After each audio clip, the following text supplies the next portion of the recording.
All right, welcome to this review session for the lab exam 1 for biology 150.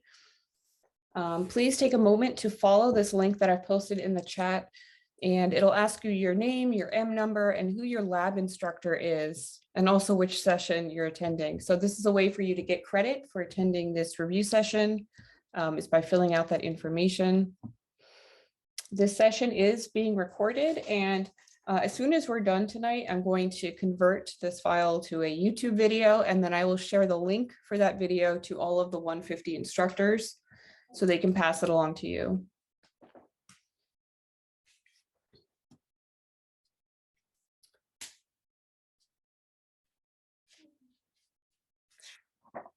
All right, so let's go ahead and get started. And as more people kind of filter in or out, I will be reposting this form here, or the link to the attendance form. So if you see me posting it multiple times, just know you only need to fill it out once. So if you filled it out once, that's fine. You do not need to fill it out again. I'm just going to keep reposting it for people who arrive a little bit later and they can't see what was previously in the chat. So we're going to go through this review guide together and just answer the questions. And if you have any additional, questions about what is asked on the lab exam, or if you want some more clarification about a particular topic or exercise, just let me know. You can either turn on your microphones or you can just type it into the chat. I have the chat box open and I'll be glancing over at it periodically. So let's start with the parts of the microscope. So this was a chart on the second page. So what was letter A indicating here? The eyepiece. Right, so that would be the eyepiece, or it's also called the ocular lens.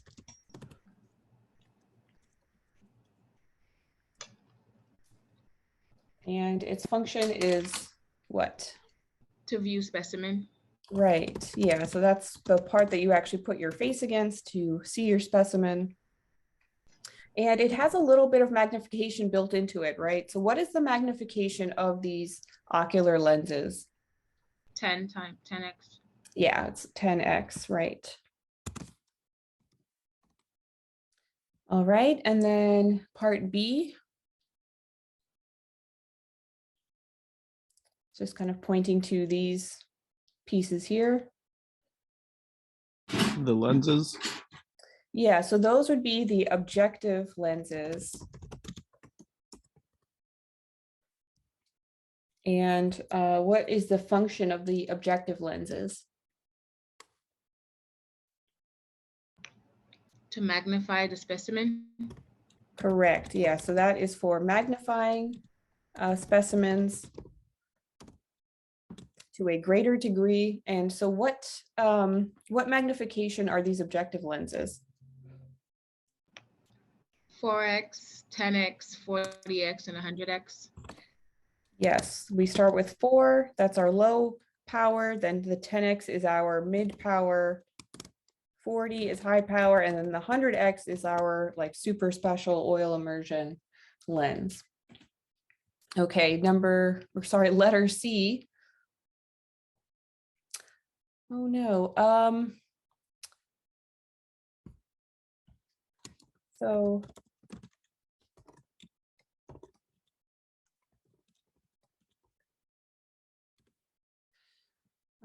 Yeah, if for some reason you're having connectivity issues, you can try logging out and in again.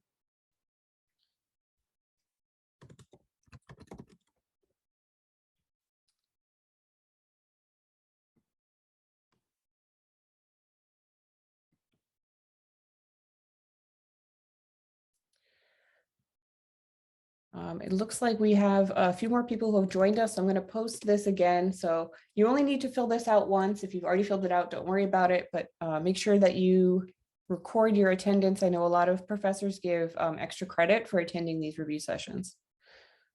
Okay, let's do part C. What is part C indicating? The nose piece, also known as the turnstile. Yeah, so the nose piece or the turnstile. And what does that do? To switch between the objective lenses. Yes, it is for switching, between the objective lenses.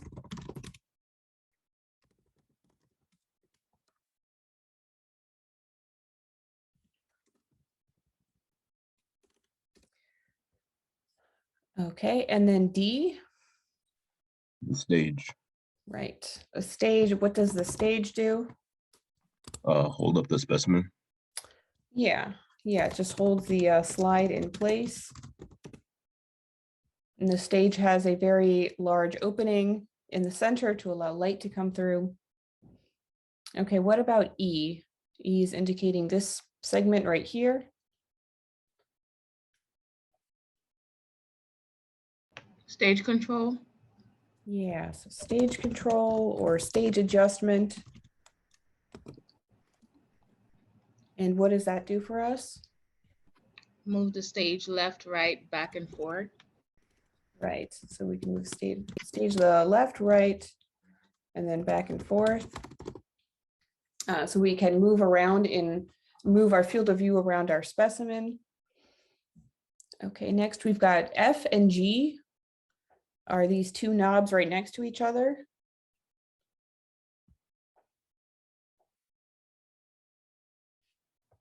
Course objective knob. Yes, G is the larger of the two is the coarse objective knob, or sorry, coarse focus. And then F is the fine focus. Which one of these do you start using first? So if you have a specimen at low power, which knob are you going to start turning first? Course. Yes, it's going to be the coarse knob. So the coarse focus knob is focusing at low power only. And then once you move to a higher power, you have to use just the fine focus.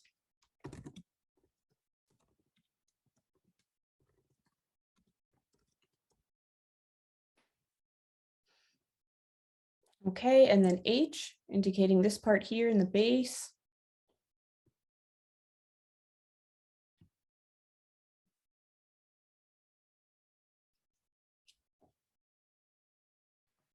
The light. Yes, sir, that is our light. And we need that to illuminate our specimen.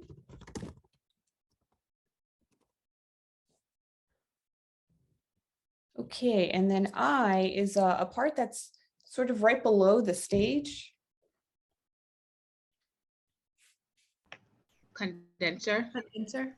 Yes, that is the condenser. And what is the job of the condenser?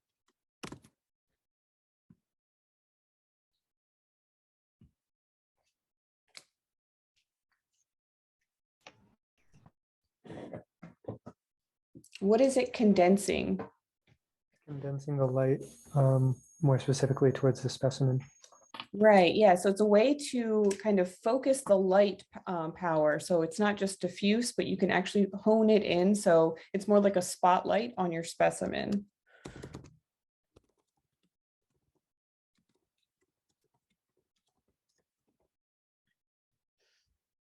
Excellent. And then J, where is J? Oh, so J is referring to this piece that's on top of the stage.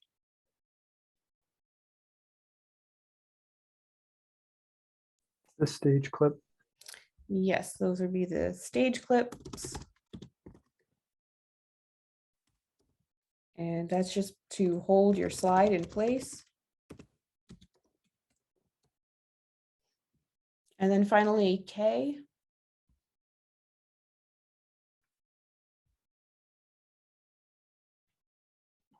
The on and off button. Yeah, that's our power button for turning the microscope on and off, or really just you're turning the light source on and off.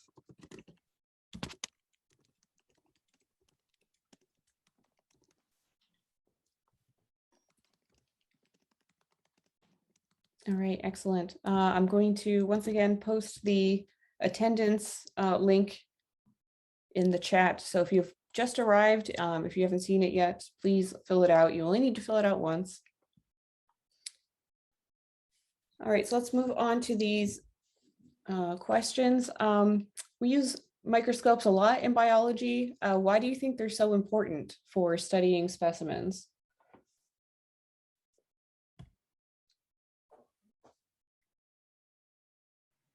View things we can't see with the naked eye. Yeah, exactly. So it allows us to view very, very small things that we otherwise couldn't see. So cells, which we like to study in biology, we can't see individual cells with the naked eye. So we need a little bit of help to observe these very small things.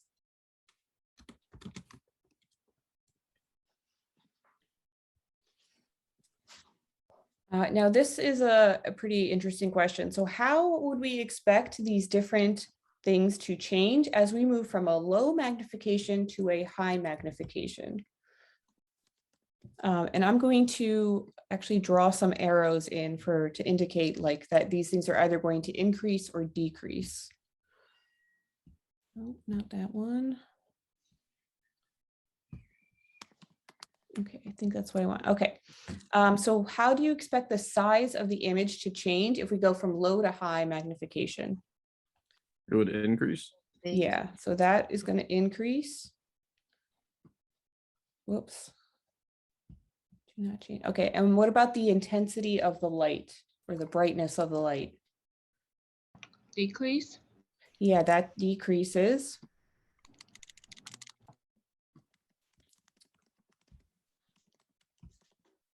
The field of view, so that's like the area that you can see. Decrease. That is also going to decrease, yes. The depth of the image, so how far you can go like three-dimensionally, sort of down into your image. Also decrease. Yes, it would also decrease. The resolution. Increase. Right, the resolution increases. You can see more details, finer details at a higher magnification.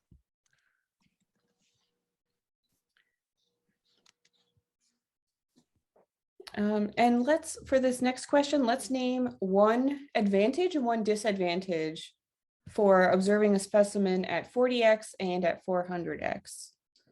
So at 40x, what is good about viewing something at 40x power? Maybe you could see the whole thing. Yeah, so you've got a larger field of view to see more of the specimen.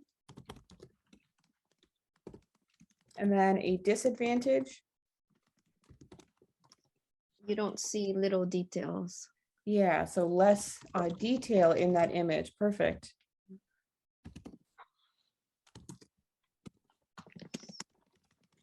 And then what about for the 400x?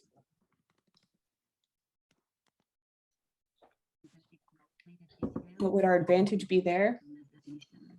More details. You can see like Yeah, so we can, close to the cell since it's zoomed in. right, so more details. And you can see smaller things. And then a disadvantage. You don't see the whole specimen. just Right, the so you're seeing less of the total specimen. You're only kind of zoomed in to one very specific area.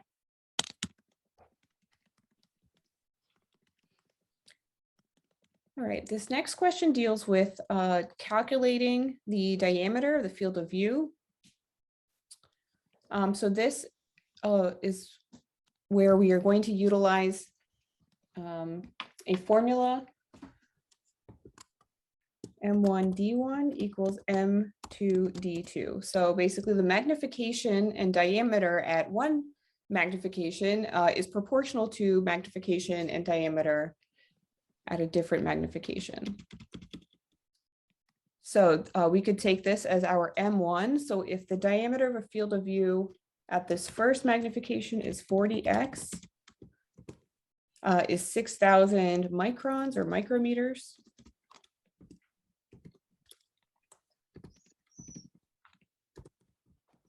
And what would be our field of view at 400x?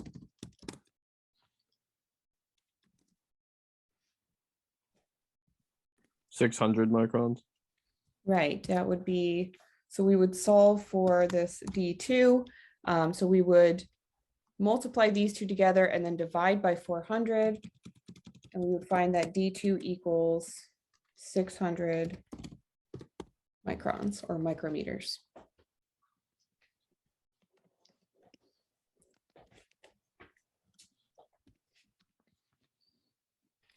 So this is one of the formulas you're going to want to memorize, this M1D1, M2D2, because you will be required to do this kind of calculation, and the formulas are not provided. So you have to memorize them and know how to use them. Let's do a little bit of metric conversion practice. So 3 millimeters is how many micrometers? Excuse me, we allowed to use calculators or everything by hand? Yes. So Okay. in if you're taking it in person in the lab classroom, we do have like these very simple basic calculators that you're allowed to use. So you're not allowed to use your phone or a scientific calculator, but you will have like a very basic one. Okay, thank you. So how many micrometers is 3 millimeters? 3,000. Yes, so 3,000 micrometers. Yeah. How many millimeters in 500 micrometers? 0.5. Yes, 0.5 there. Now we're going from micrometers to nanometers. Nanometers are smaller than micrometers.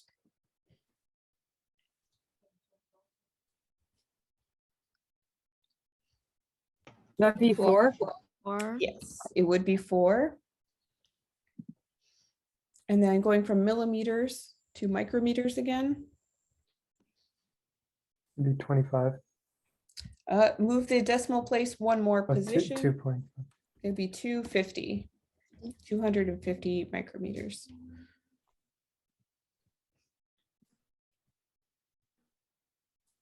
So the millimeter is like the largest unit in this example, and then would be the micrometer is the next kind of smaller one, and then nanometer is the next smaller one. And they're all separated by 1,000. So 1,000 nanometers in 1 micrometer and 1,000 micrometers in 1 millimeter. I see we have some more people who have joined the session. So I'm going to post the link for the attendance form again.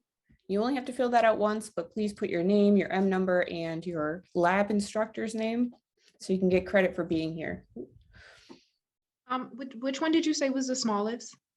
The smallest is the nanometer, NM. Thank you. Do you mind if you can show how to do the conversion quickly in one of them? Sure, yeah. Let me get a text box here. So if we'll kind of write out the key for these. So 1 millimeter is 1,000 micrometers. And 1 micrometer equals 1,000 nanometers. So if we do this, Carolina, please click on the link in the form, or click on the link in this that I've posted in the chat, and then you can enter your name and information. And then it will record it on like a spreadsheet.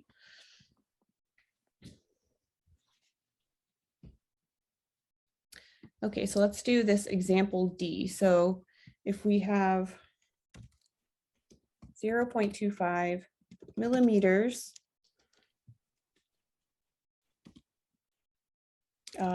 we're going to multiply that by, so if millimeters are here, then we want to be able to cancel out that unit.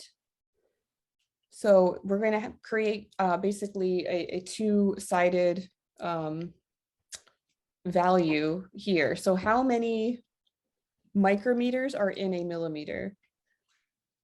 we've got 1,000 there. So basically we would do 1,000 micrometers, oops, over 1 millimeter. So basically you're going to multiply 0.25 times 1,000. And the millimeter units will cancel out. And this will give you 250 micrometers as your solution.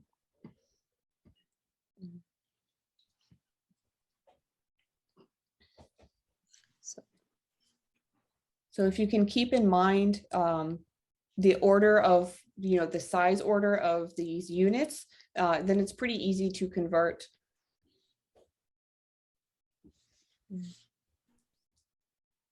You can also, because we are dealing with units and the difference between these units are orders of 1,000, you might also be able to just move the decimal place over. So for example, over here, so 4,000 nanometers, if we're going into micrometers, we know we're going to get a smaller number because micrometer as a unit is larger. So I would just move over the decimal place 1, 2, 3 places. And then that's how I get 4 micrometers.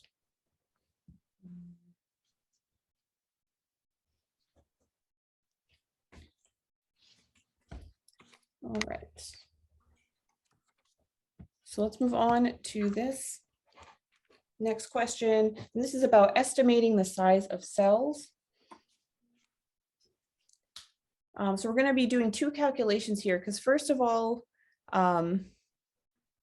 it tells us that these cells are at 1,000 times magnification, and they were taken with a microscope that has a field of view of 5,000 micrometers at 40x magnification. So we need to do first a calculation to figure out what this field of view is, and then we're going to use that calculation to determine the length and width of the cells.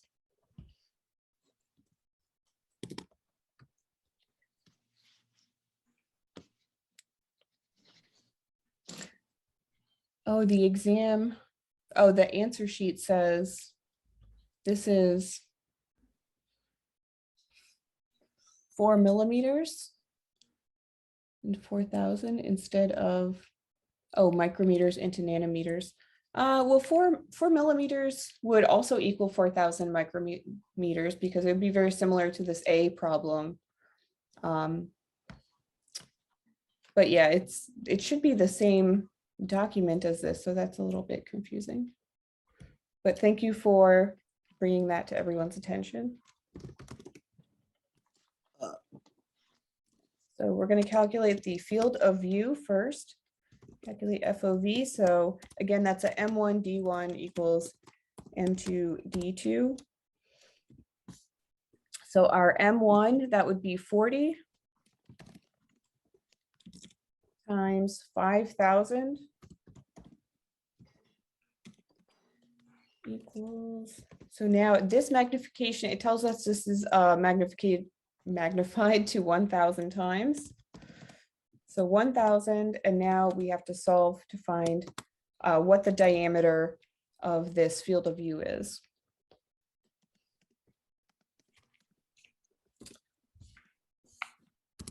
Let's see, I believe that's 200,000 divided by 1,000.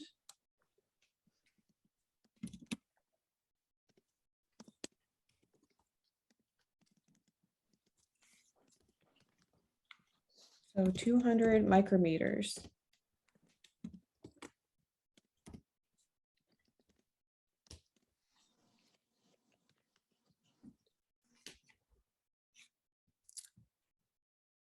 Okay, so that was the first step. So we figured out that the width of this across is that 200 micrometers. So now we're going to use that information to determine the length and width of these cells. So the length is going to be the longer of the 2 measurements. So that would be our length, and then the width is the more narrow of the measurements.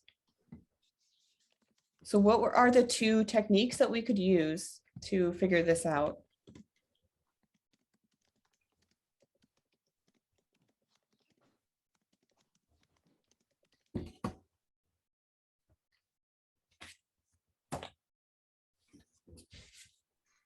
Would it be counting the number of cells? Yeah, so one of the methods we could use is the counting method. Right, so we can count about how many cells go across lengthwise the widest part of our field of view. And you kind of have to estimate a little bit because some of the cells are cut off. But if we had to give it a value, how many cells lengthwise can fit in this field of view? Maybe 5. Like 2.5? 2. Right, so if we're looking at length, if we're looking at the long dimension, I would say 2.5 would be good. So any 2 or 2.5 would be appropriate. Okay. We're going to divide that into our diameter, and that will give us the approximate length of the cell. Can someone give me the solution to this? I don't have a calculator handy. 80. I'm sorry? 500? You said 80. Oh, Oh, divided. 80, okay. Yeah, so it should be a smaller number, smaller than 200, because 200 is like the maximum width of this field of view. So that would be the length of the cells, the length of one cell. So now if we wanted to do width, which is the more narrow of the two dimensions, we could again use this counting method where we could count about how many cell widths fit here in this field of view. So we have like 1, 2, Like 5. 4, yeah, about 5. So again, we would have the, we take 200 because that is our established field of view diameter. So 200 divided by 5 is 40 micrometers. So that would be the width of the cell. And I think that sounds about right because these cells look to be about twice as long as they are wide. So these numbers make sense.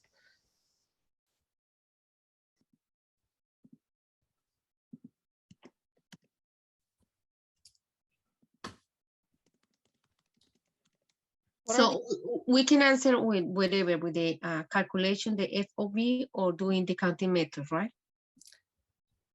So for this particular answer, for this particular question, the answers would be these two calculations, but you need to do the FOV in order to get that diameter of the field of view. I see. Yeah, you're right. Yeah, thank you.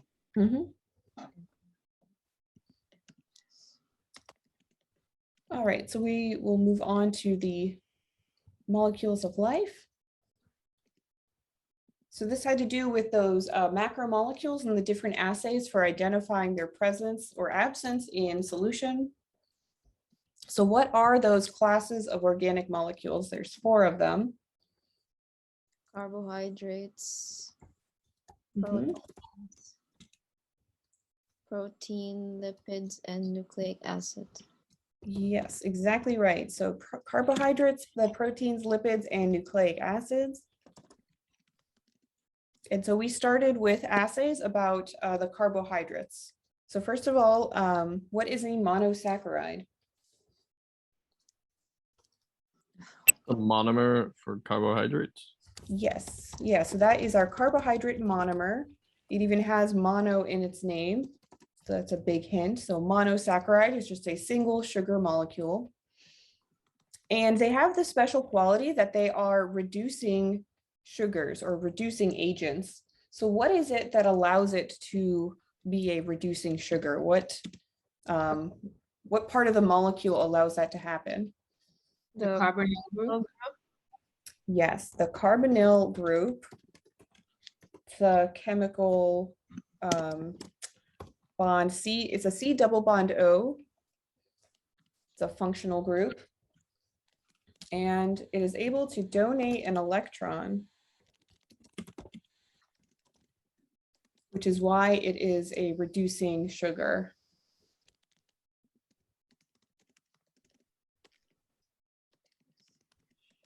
Okay, so now we want to define these two terms, reduction and reducing agent. So what does reduction mean in terms of chemical reactions? Reduction is the substance that gains an electron. So reduction Or is a Is the gain process of, of gaining. yeah, a gain of electrons. The reducing agent, It's the substance that is giving up the electron. yeah, exactly. So that the reducing agent is whatever is donating the electron. Oil rig might be helpful. Oh, to- yes, I love oil rig.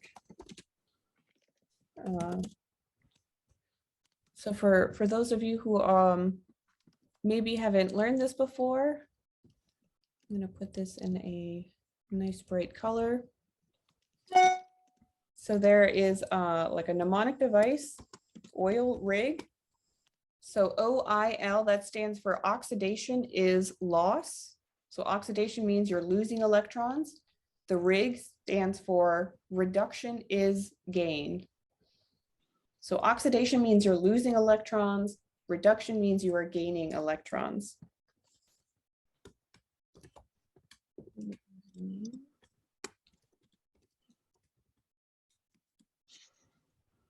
And so an oxidizing agent is going to be the opposite of a reduction agent. An oxidizing agent will be accepting electrons.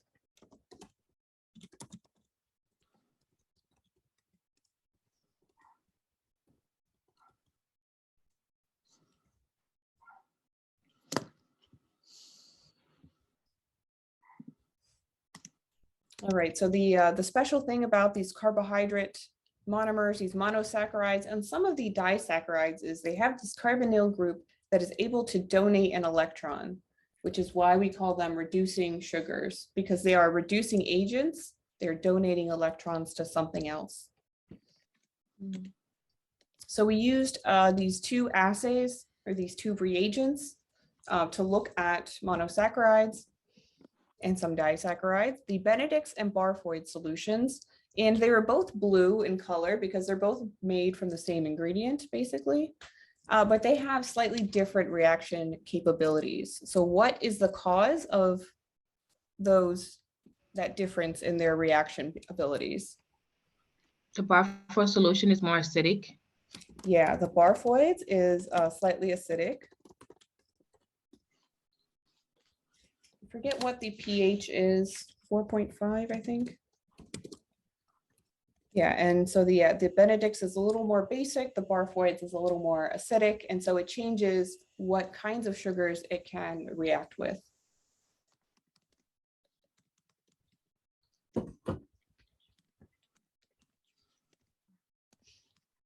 All right, if you perform the Benedict's assay with glucose,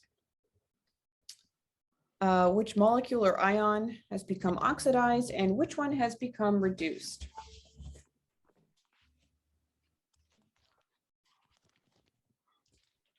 So basically we could start with glucose. Is glucose in this instance going to be oxidized or reduced? Oxidized.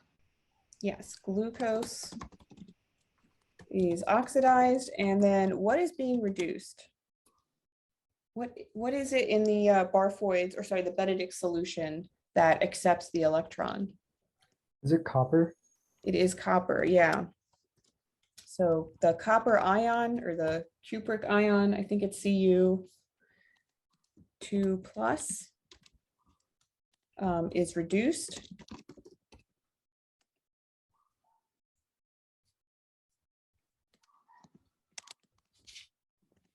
All right, great. What did you just say? So the next question, in solution, glucose molecules exist in both ring and chain forms. Why is that? Or how can they exist in both forms? What is the cause of that, or what's going on there?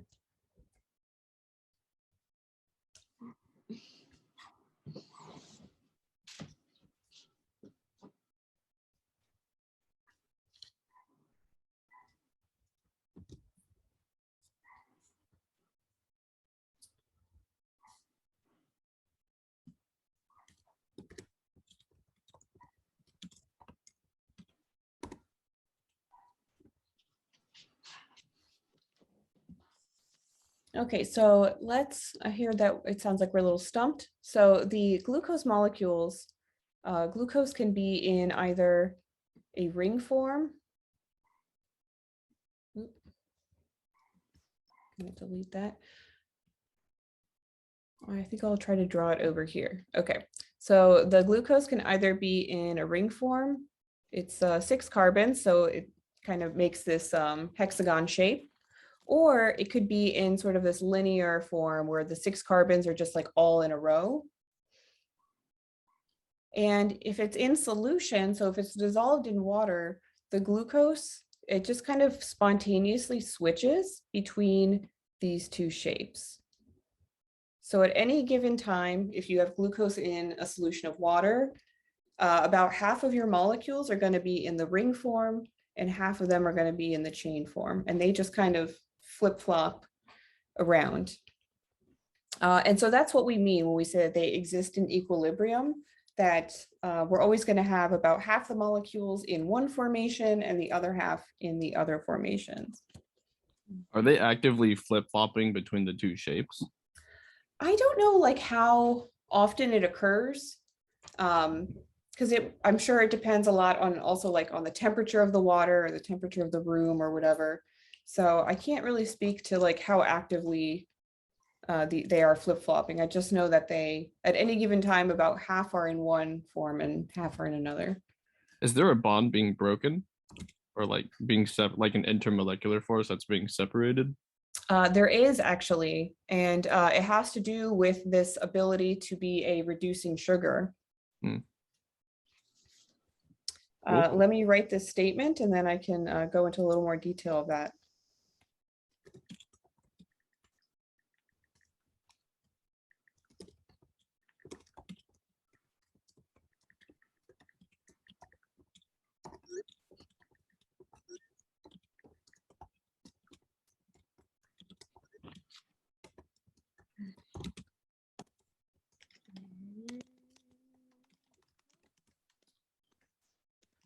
So basically when it's in this linear form, when the glucose is in the long form, the carbonyl group, that all important C double bond O, is going to be at one end of the molecule.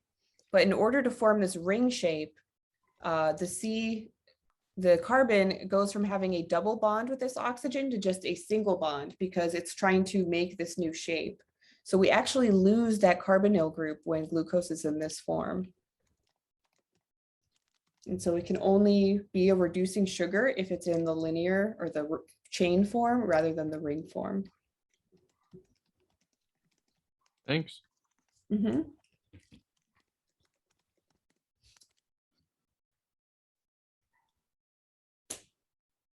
Okay, and actually that also kind of speaks to the answer for this next question. It talks about fructose and glucose both being reducing sugars, but when they come together and form a disaccharide called sucrose, the sucrose is not a reducing sugar.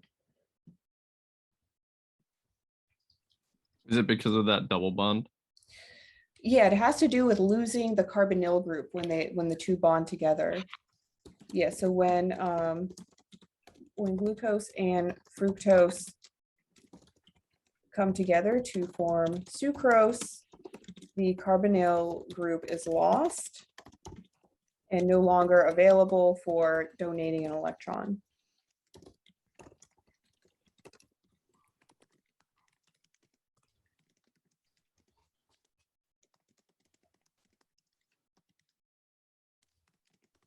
For question 12, is the Cu2 plus copper? Yes. Okay, thank you. Mm-hmm.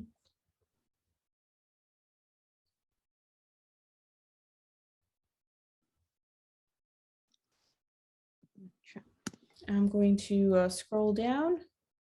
I'll try to leave some of this still visible in case you haven't copied it yet. And now it wants you to identify by name the monosaccharides and reducing disaccharides that we assayed in lab.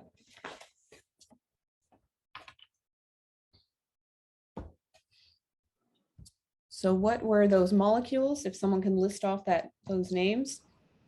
Glucose, lactose, maltose, and fructose, galactose. did I Oh, miss- galactose, yeah. Yeah, glucose, galactose, maltose, and fructose. Very good. Galactose is a monosaccharide, right? Yes. Okay.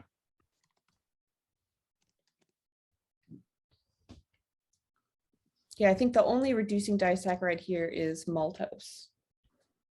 And the other three are monosaccharides.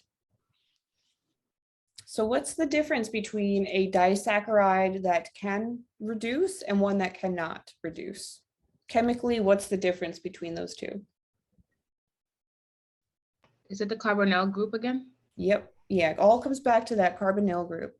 So the non-reducing disaccharides do not have an available carbonyl group, or don't have a carbonyl group available, again, for donating an electron.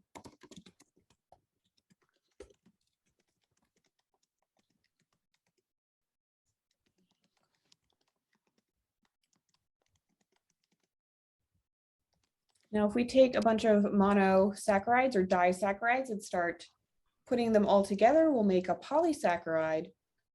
So what are three different polysaccharides that we've learned about, and what are their functions?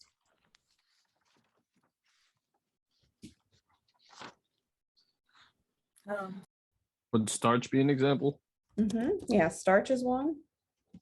Glycogen. Yes, glycogen is another. And cellulose? Yes, and cellulose. What are the functions, the basic functions of each of these? So starch and glycogen, those are energy stores. Yep. And then cellulose provides like rigid structure to plant cells.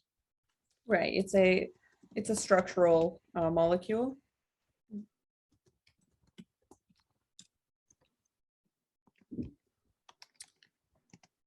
All right, perfect. Yeah, so starch is the energy storage of plant cells. Glycogen is the energy storage in animal cells. And then cellulose is going to be that main component of the rigid cell wall of plants. If we had a starch molecule, which is just made up of a whole bunch of monosaccharides, if we hydrolyzed it, meaning if we did a whole bunch of hydrolysis to break those glycosidic bonds in between the monomers, what would we end up with? Glucose. Glucose. Yeah, just glucose monomers, exactly.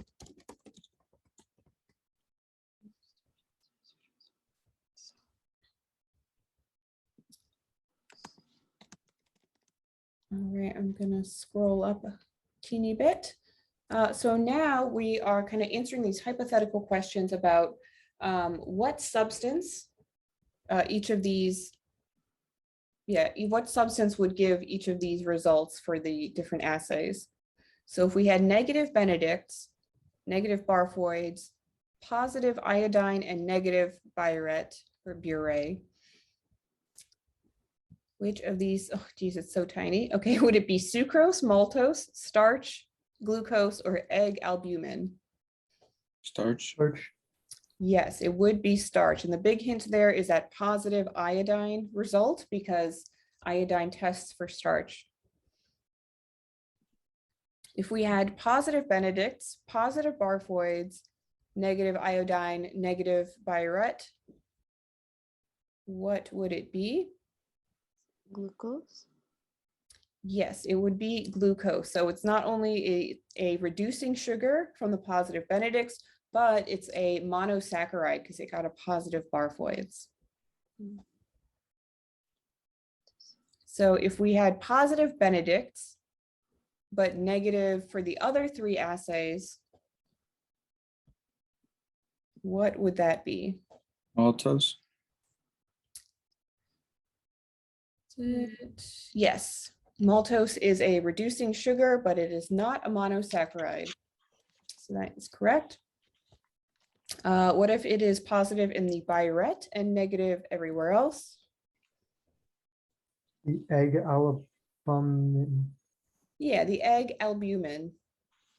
So that is protein. Pretty much anything that ends with IN or EN is typically a protein. And what if we did all of these assays and they were all negative?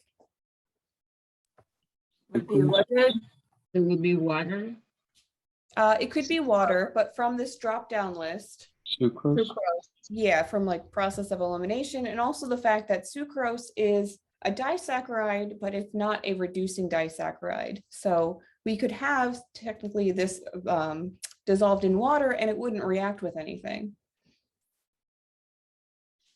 Can we, just to recap what the different assays test for. So iodine is for starch, Mhm. burette is for protein, barphodes is for monosaccharides, Mhm. and then Benedict's is for if it's a reducing sugar. Yes.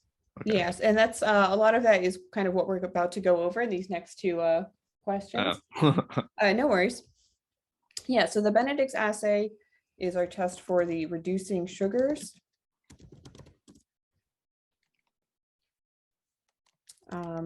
So it's looking for, does something have a carbonyl group that is able to react with that copper, that cupric ion? So a positive reaction, what kind of color change is that going to produce? Red, orange, or green. Yeah, it's sort of like a reddish orange.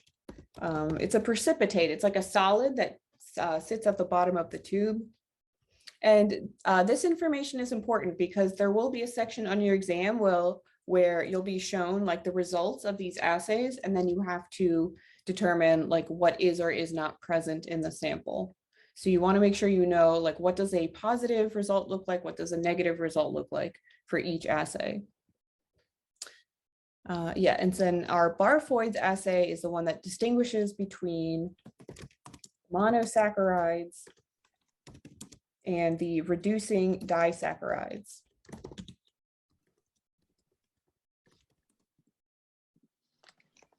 And since it is very similar chemically to the Benedict's assay, the positive reaction in a Barfoids is also going to produce that sort of reddish orange color at the bottom of the tube. Protein solutions are identified with that biuret or burette assay. And what does the positive result look like there? Purple. Purple or Yeah. black. Purple or violet, if you prefer. But yeah, it's pretty clear positive results. And what is it actually reacting with in the proteins? Peptide bond. Yeah, peptide bonds, exactly.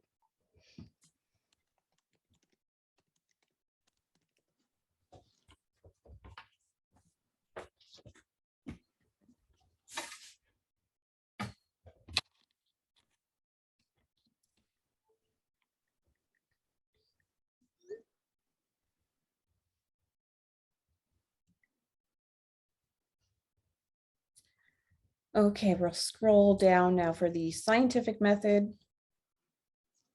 So it tells us about this fictitious experiment where this company wants to test whether this sunscreen chemical will work, whether it'll actually prevent skin redness when it's exposed to sunlight. And they've got 3 different chemicals that they're looking at, or I guess 2 chemicals and then 1 control.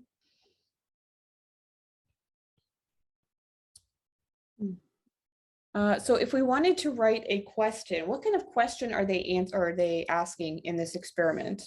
And a question is meant to be very general and broad. The hypothesis is where you get very specific. So what general question is being asked? Which one prevents the redness the most? Yeah, so which chemical prevents redness most effectively? You could also ask like, does this new, the new sunscreen chemical, does Sun X, the new chemical, work to prevent skin redness? So this is the kind of answer or kind of question where the answers might vary, and that's okay. As long as they make sense, as long as they're logical, then they'll be marked as correct. So it doesn't have to be a very specific wording, as long as it fits with the context of the experiment. So the hypothesis, when we formulate a hypothesis, the hypothesis should be specific.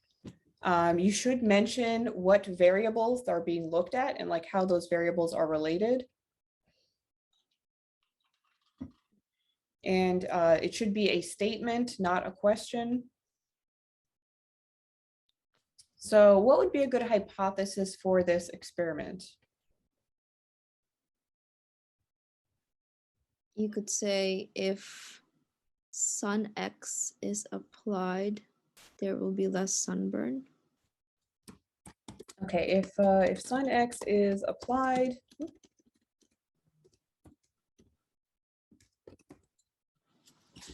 there will be less sunburn. So that's a pretty good start, but we can get more specific with this. When you say over time, Yes, over time, we can definitely mention over time. And we can also mention the fact that we want to compare the performance of Sun X to this other product, right, called Sun-Kissed. So we could add compared to Sun-Kissed.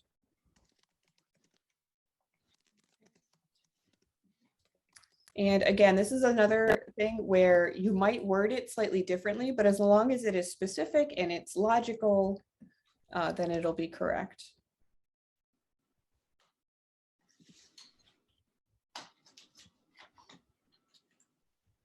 So one way you can sort of test or gauge whether or not your hypothesis is sufficient is you can ask yourself, is it testable?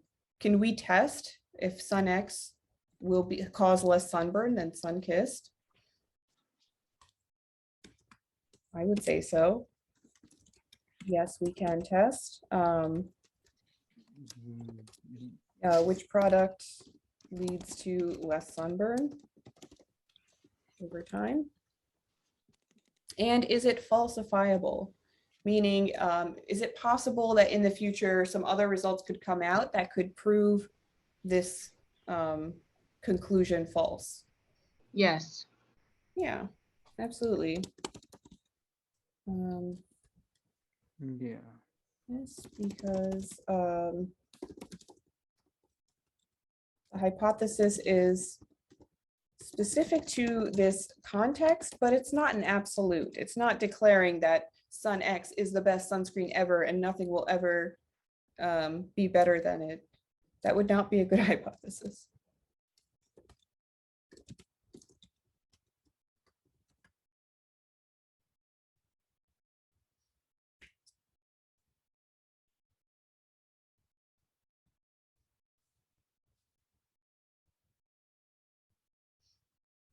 Now, if we write a prediction, so predictions are typically written as if-then statements. So like if our hypothesis is correct, then we should see this result. We did use if up here in our hypothesis, but that's okay because we can edit this a little bit to make it less like a prediction.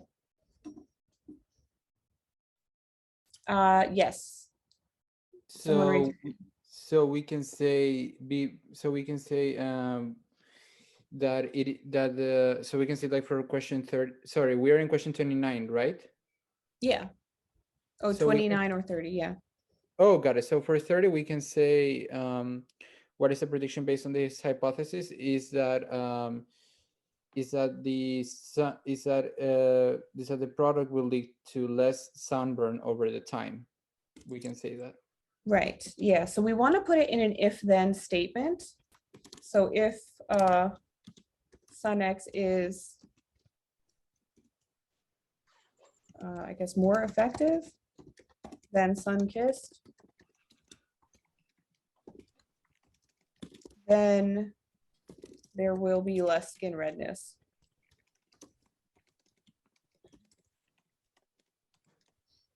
So something like that, like, so if then.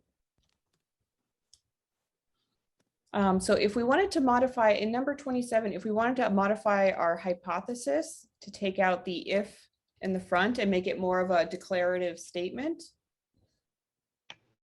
You can say Sun X is more effective at preventing skin redness after sun exposure than sun kiss. Excellent. Yeah, it's more effective at preventing skin redness after exposure. After sun exposure. So for the exam, like say for question 27, if you answer the if then statement, would that still count or would that be incorrect? Technically, it would be incorrect. Like the if then, we try to reserve that just for the prediction. The hypothesis should be like a declarative statement. Like it should say what exactly you think is going on in this phenomena. But again, your exam is going to be graded by your lab instructor, and I can't speak to how every lab instructor grades the exams. If you were my student and you wrote an if-then statement for a hypothesis, I would probably give you partial credit, but not full credit. But that's how I would grade. So not everyone is like that. Thank you. Jermon, did you have a question? Oh, no, never mind. Okay. All right, let's talk about variables. So what is our independent variable? I guess there's technically two that we could talk about. The type of sunblock lotion used and the time elapsed. Yeah, type of lotion and time in the sun. And then what is the dependent variable? The sun Redness. or redness. Right, so skin redness, that's our dependent because that is what we are measuring.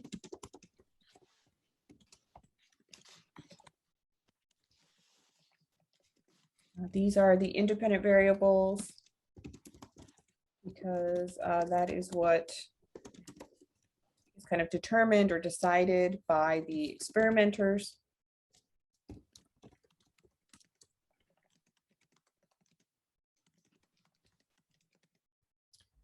And so if we had to say which of these groups is the experimental group, what would we say? Sun X. X. Yeah, so that would the group 1 with the Sun X. Why is that our experimental group? They're the ones that are receiving the treatment. Right, because they are receiving a treatment and we don't know if it works yet or not. It's a brand new treatment. So we don't know how it's going to turn out. Which one would be the negative control? That the group with the lotion without any protective ingredient. Right, so that is our negative control. And why is that the negative control? Is it expected to fail? Yeah, so it's expected to give us a negative outcome or sort of like the absence of an outcome.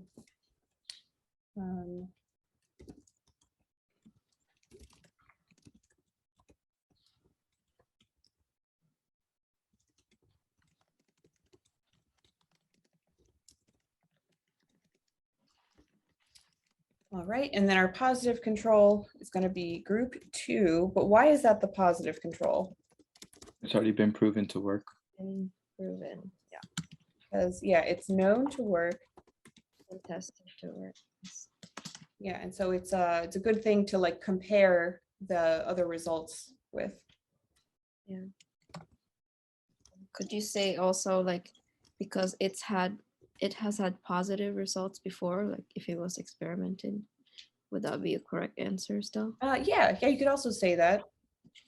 Can use to compare other results. It's also it's provided a positive result before.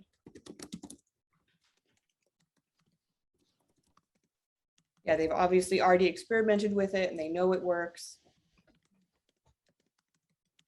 Because let's say this is probably far off let's say it wasn't about sunscreen and that positive control was something else that scientists have experimented before, which gave them like a positive outcome, but going back to like hypothesis never being proven, like actually being completely proven is just, I forgot the wording. Do you understand what I'm saying? Like, I think so. So like, if it was something that they'd had positive results with before, but in this experiment it like failed, would that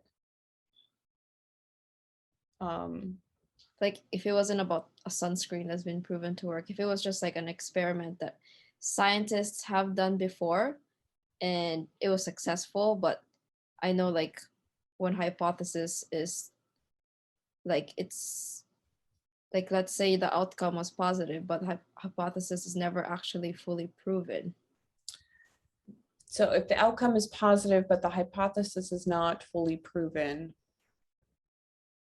It's okay. I'm probably just thinking too deeply. No, like it's it's an interesting scenario. I guess I'm trying to wrap my head around it. Not really like relevant to the review, but I think I understand what you're saying.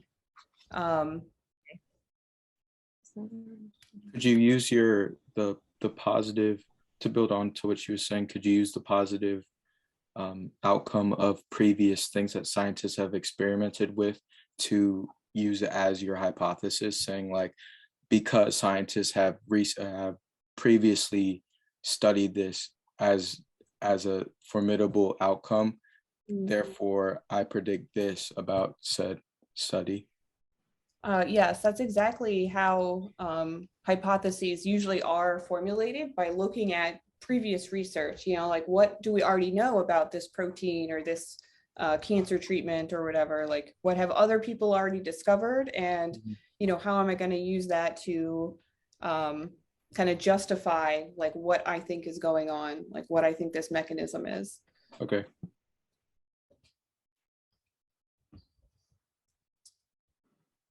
Okay, let's move along. Oh, so this last little bit is about the results of this fictitious experiment.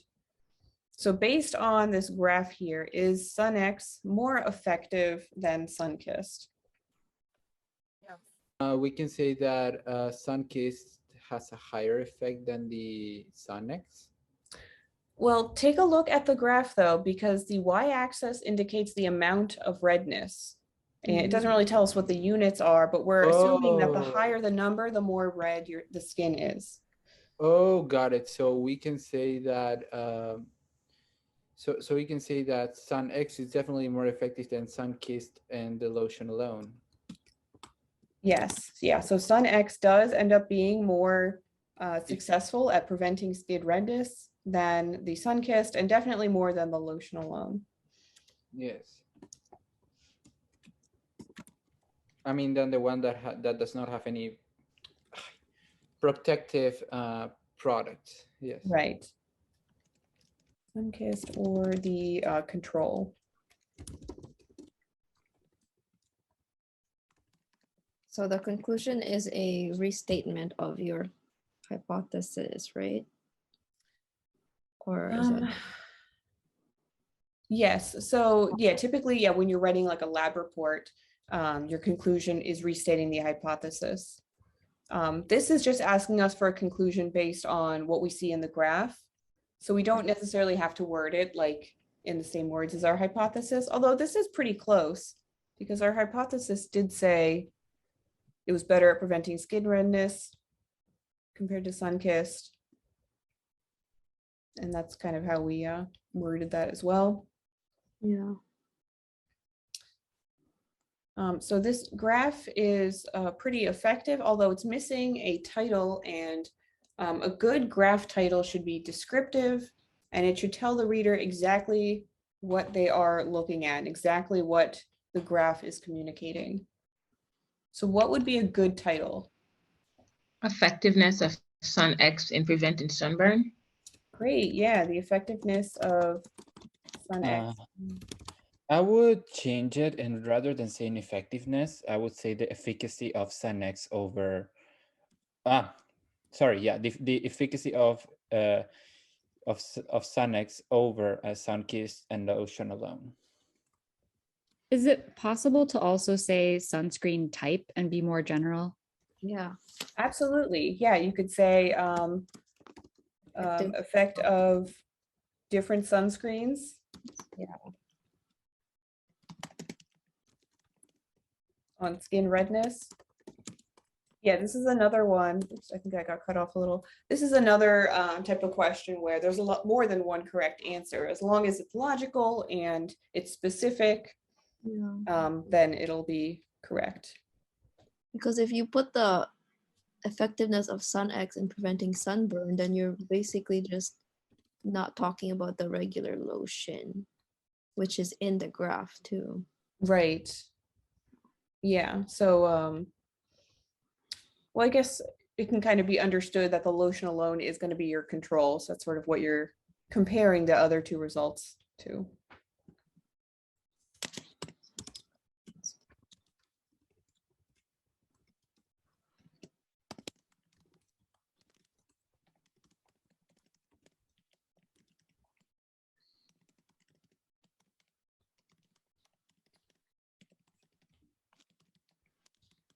Okay, let's move on to osmosis and diffusion.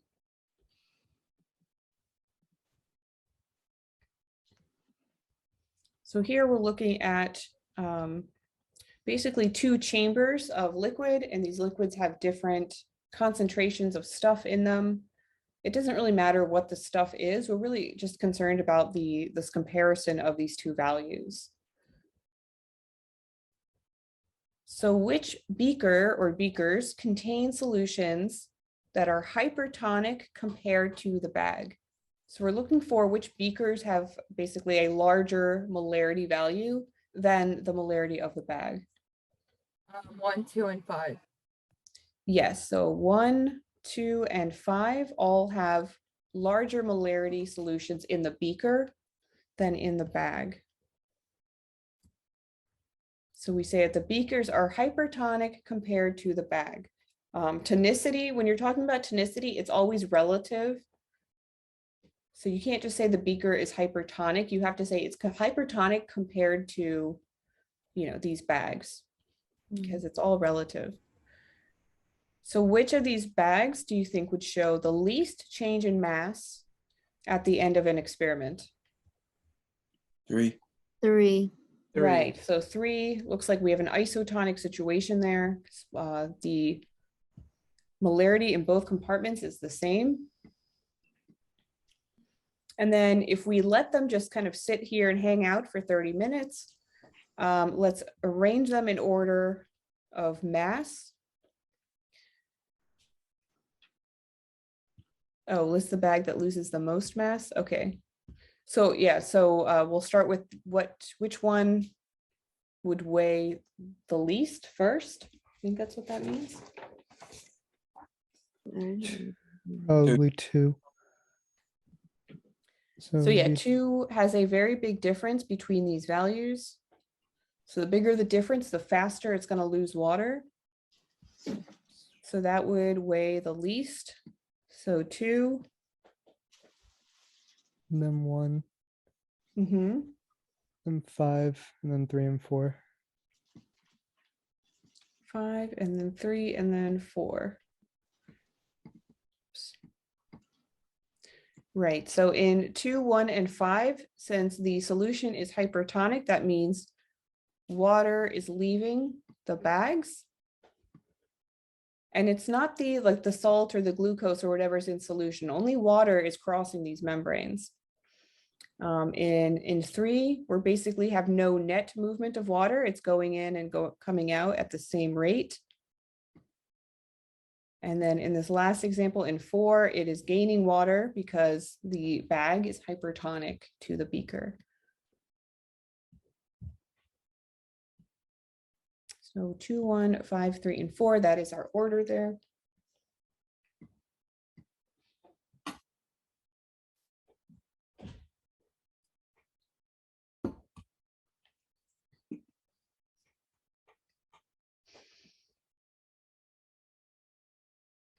All right, so we scroll on down. Now we have some more calculations coming up. So a dialysis bag, similar to these bags that we just saw depicted, is filled with sucrose solution and placed in a beaker with 30% sucrose. Bag's initial weight was 15 grams. After 15 minutes, it weighed 17 grams. And then after 45 minutes, it weighed 20 grams. So it's asking us for calculating percent change. Now, this is another formula that you'll have to memorize. So it will not be provided to you. You'll have a word problem like this, and you'll have to come up with the formula and also know how to use it. So who can give me the formula for percent change?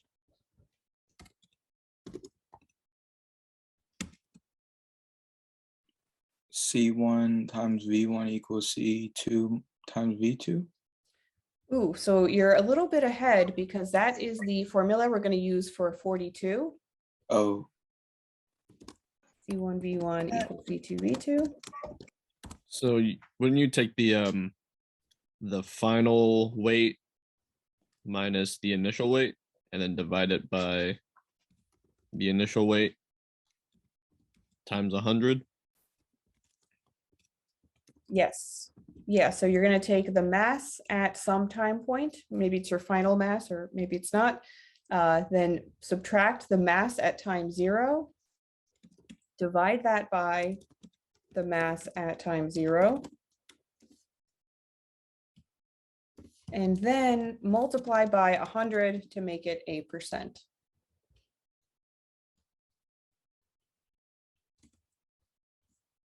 So for this first calculation after 15 minutes. Yes, German. Oh, no, I didn't say nothing. Oh, okay. It said that you raised your hand. That's all. Oh, I'm so sorry. It's okay. So at 15 minutes, we have 17 minus 15 divided by 15 times 100. So I wasn't sure from the question if they just wanted us to calculate the cumulative percent from 45 minutes back to initial, or if they wanted both at the 15-minute mark and the 45-minute mark. It looks like they want both. So they say bag's initial weight was 15 minutes, and then 17, calculate the percent change in weight. And then this is kind of like part 2. After 45 minutes, you weight it again. Okay, thanks.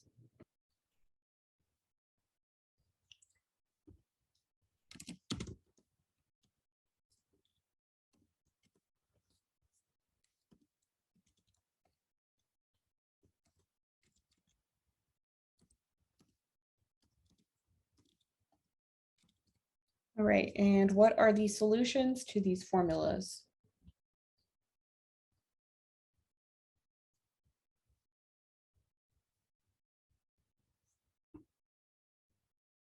First one's 13.3%. 13.3%, that's what I got. Second one's 33.3. Right.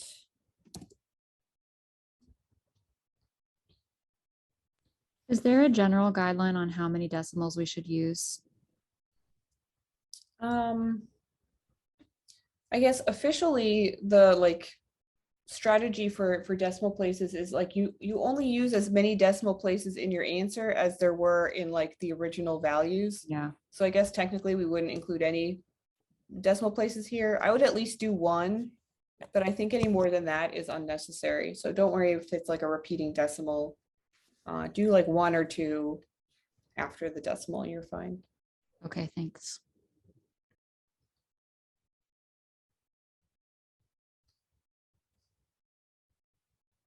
Okay, so now we can do some dilution calculation. And this is the same, basically the same formula as we did as we used for calculating the field of view at different magnifications. It's just a slightly different application. So we've got C1, V1 that is going to refer to our stock solution. So concentration and the volume of a stock solution. C2 and V2 are going to be the concentration and volume of the dilution that we're trying to make.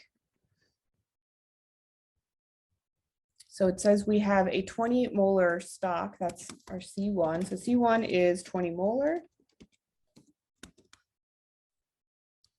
V1, that is what we are calculating here and putting in this chart. C2 is going to change. So I'll just write here. So this is our C1. This is going to be V1.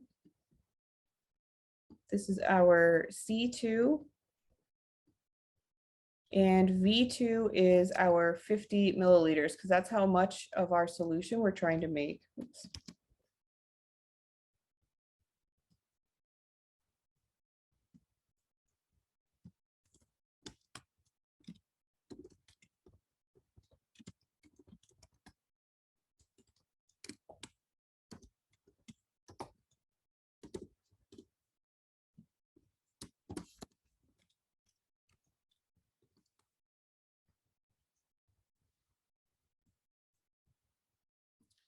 So if we do an example calculation, let's start with the 2.5 molar.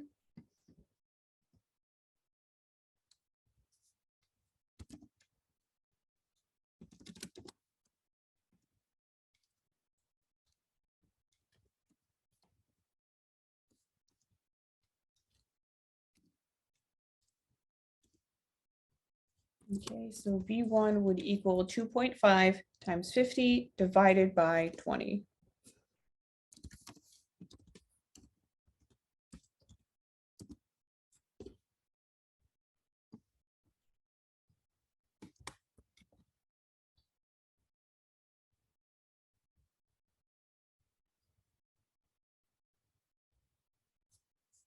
And who has that solution? 6.25. Yep, so it's going to be 6.25 milliliters, which we can put here.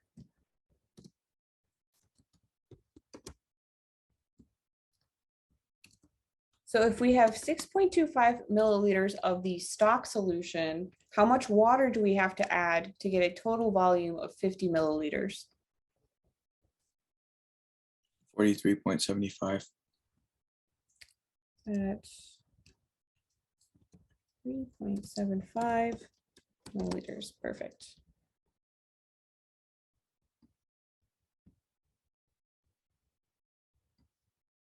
So you subtract, right? Yes, you're subtracting 6.25 from 50. Okay. So it will be 6.25 minus 50 then, right? Yes, well, you said it kind of reversed, but you would take 50 milliliters and subtract the 6.25. And then that would give you how much water you need to bring it up to volume.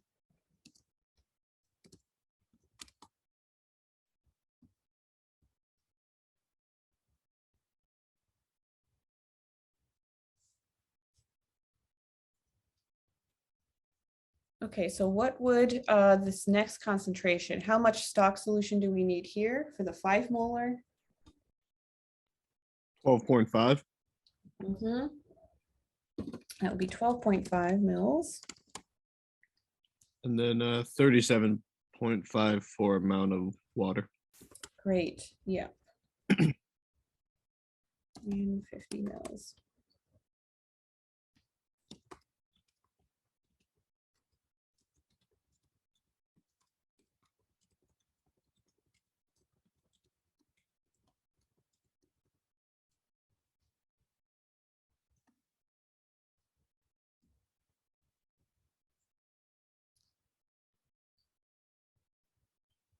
All right, and then the 7.5.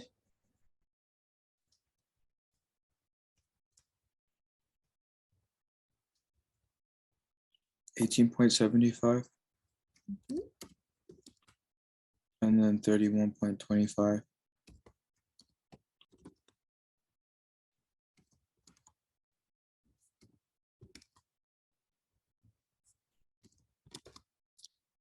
Okay, and then this last one. 25. Yeah, 25 and 25. And even without doing or like writing out the formula, it makes sense that if we want to make a solution that has half the molarity of our stock solution, we're just going to mix half stock and half water. So we skip this first one because sometimes, you know, multiplying by 0 can sort of throw people off. But if we want to make a 0 molar glycerol solution, how much glycerol stock are we going to add? 20. It's going to be 0. So we're not going to add any. It's just going to be all water. So it would be just 0 milliliters and 50 milliliters? Yes, exactly.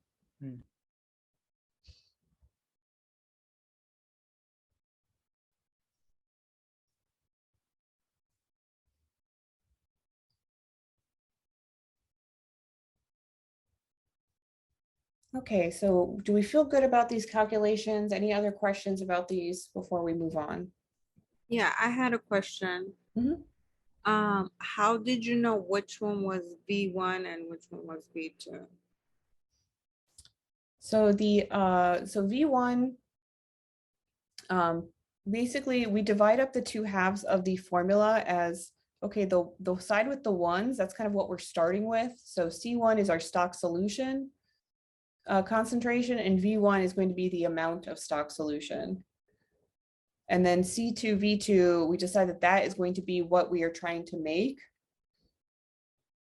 So the concentration of what we're trying to make, which we've kind of already listed out here, and then the volume of what we're trying to make.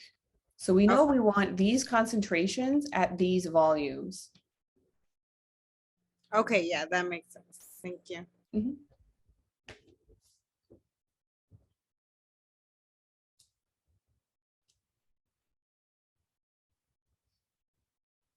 All right, let's move it along to the next part. So this is still related to this kind of osmosis experiment with the potatoes, where the potatoes, once they were kind of sitting in these different solutions, they were taken out at 20-minute intervals, and their mass was recorded.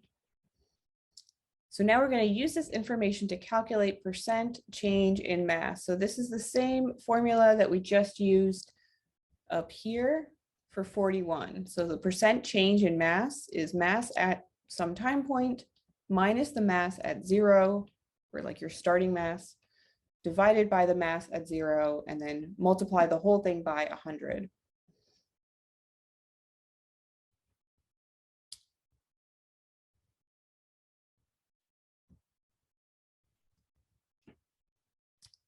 All right, so I will do an example calculation up here.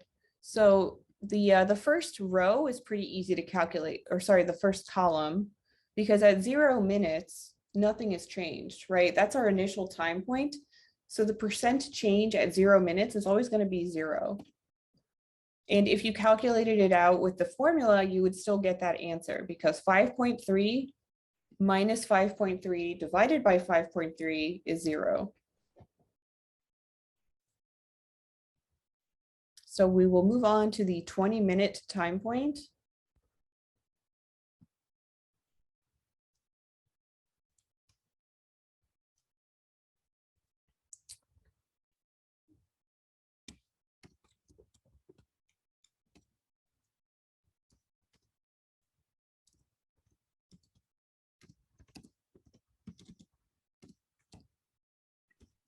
Got 7.55% for that one.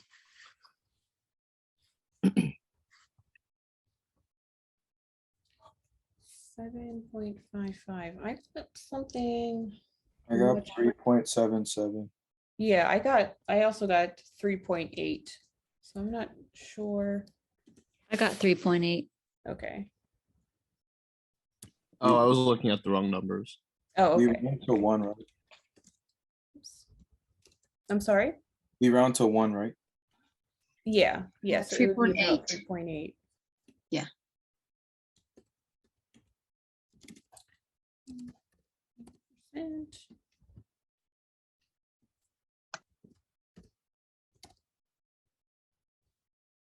All right, let's just do the 40 and the 60 minutes just to round it out. And we can, if we want to check more of our answers or have more examples, we can do that as well. All right, so let's do the next one.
So for this one, I got 7.5. Oh, shoot. Nope, can't undo that. Okay.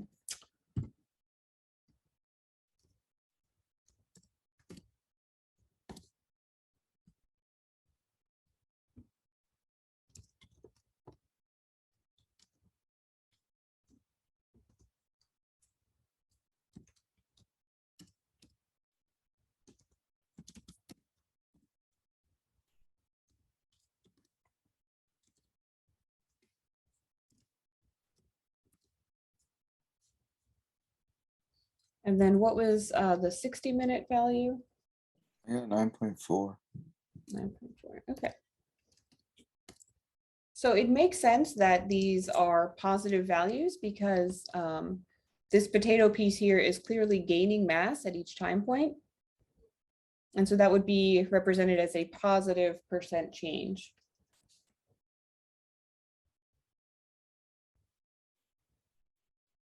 So with the 0.2 molar glucose, how we do that? Change the, so how that works? We So do for this that way? one, yeah, so you have a different starting value. Oh, I see. I get it. Yeah. Mhm. Okay, the subtraction is 5.7. Okay, thank you. Yep.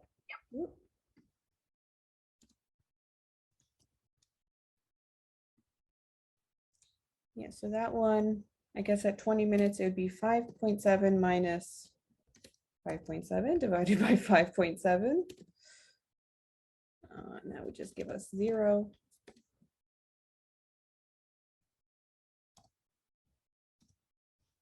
And then it only changes very slightly. So then we would put in here 5.8.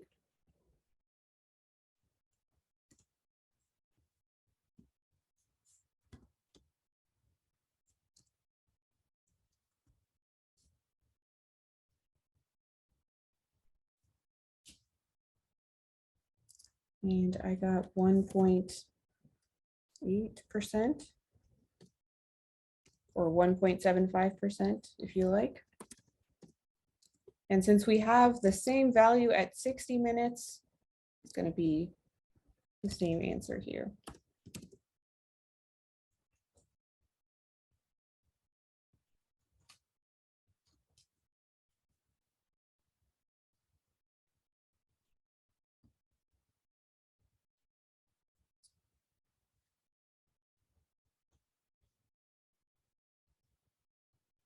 All right, so speaking of these calculations, why do we even bother calculating this % change in mass? What is the purpose of all of these calculations?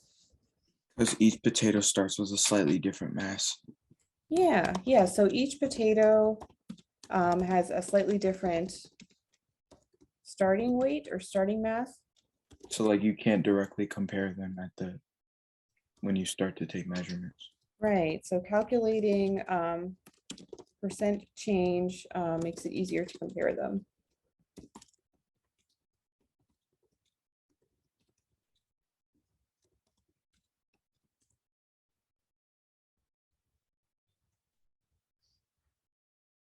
Yeah, because even if you are very, very careful about cutting your potato pieces the same size, they're always going to be slightly irregular, slightly different from each other. And so this is a way to account for that. And we actually call this normalizing the data when you, yeah, just kind of calculate this kind of percent change.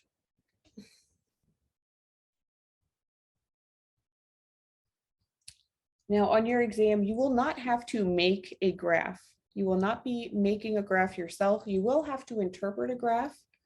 So it is always a good exercise to kind of practice identifying like different variables and kind of thinking about how you would set up this graph if you did have to make it. So if we did make this graph, what would be the dependent variable and what would be the independent variable? Percent change in mass. I'm sorry? Percent change in mass. Right, dependent would be percent change in mass. So that would be on which axis? Would that be the y-axis or the x-axis? Y. Yeah, the dependent is always on the y, and so our independent variable is going to be what? Concentration of solution. So yeah, we could either do concentration of solution, or since we've got a couple different concentrations, we'll probably do time. And then each concentration will be a different line.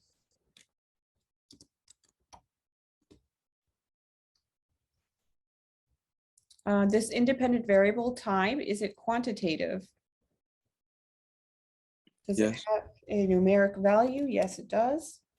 And is it continuous? Yes. It is, yes. Yes, So it is continuous in terms of graphing means, is there like an infinite number of possible data points in between the ones that we have chosen? So between 40 minutes and 60 minutes, well, we could have looked at 50 minutes. We could have looked at 49 minutes. We could have looked at 48 minutes.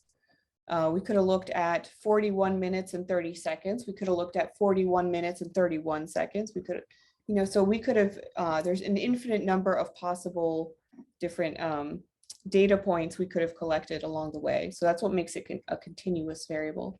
Anya, I see you have your hand raised. What would be an example of non-continuous variable? Time is often a continuous variable. pH is also usually is considered continuous for the same reason that so between pH 6 and pH 7, well, you could have pH 6.5 or 6.51 or 6.512 or 6.513. So you could, you know, there's infinitely more minute measurements you could make theoretically. So that's what makes it continuous. What could be an example of non-continuous? Oh, non-continuous. Oh, sorry. A non-continuous variable. So I guess something more discrete. It could be like the amount of singular items on you. Like, I'm removing this from a different example, but like the number of fish in the ocean. Like you could count individually each fish, or in a pond, each fish in a pond. Okay, yeah, I see what you're saying there. Yeah, so where it is more of like a discrete number rather than like a hypothetically like infinite number. Yeah, so like you a can number have of like organisms. 1.7 fish in a pond. Right, yeah, you would never have like, yeah, you'd only have whole numbers of the fish. Okay, yeah, that makes sense. Yeah, I don't think anyone's ever asked about non-continuous variables, so thank you for that question. So quantitative, Madeline, to answer your question, quantitative means can be expressed with a number, or another way to think of it is it's something that's countable.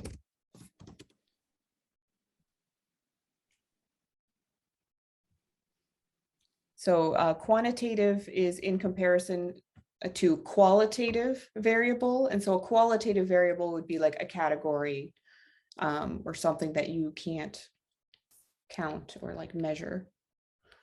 It could be something like state parks in Maryland.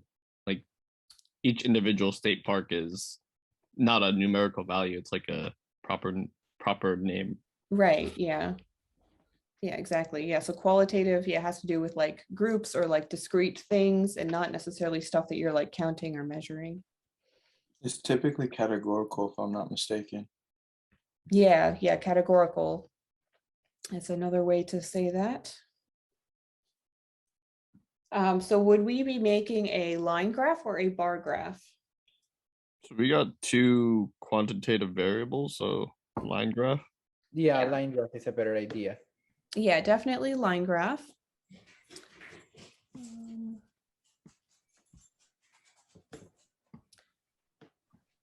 So a line graph would, yeah, it's really important if you have a continuous quantitative independent variable that you use a line graph, so then you can see how things are changing.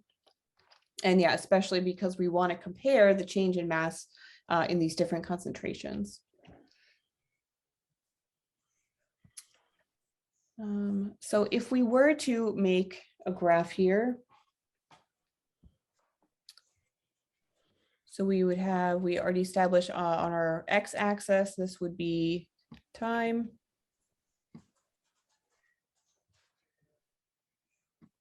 Sorry, I was trying to kind of like write it in script.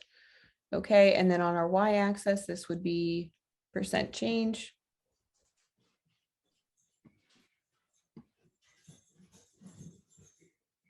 Oh, this is really challenging. Okay, percent change. And then we would have a couple of different lines to signify our different concentrations of stuff. Let's see.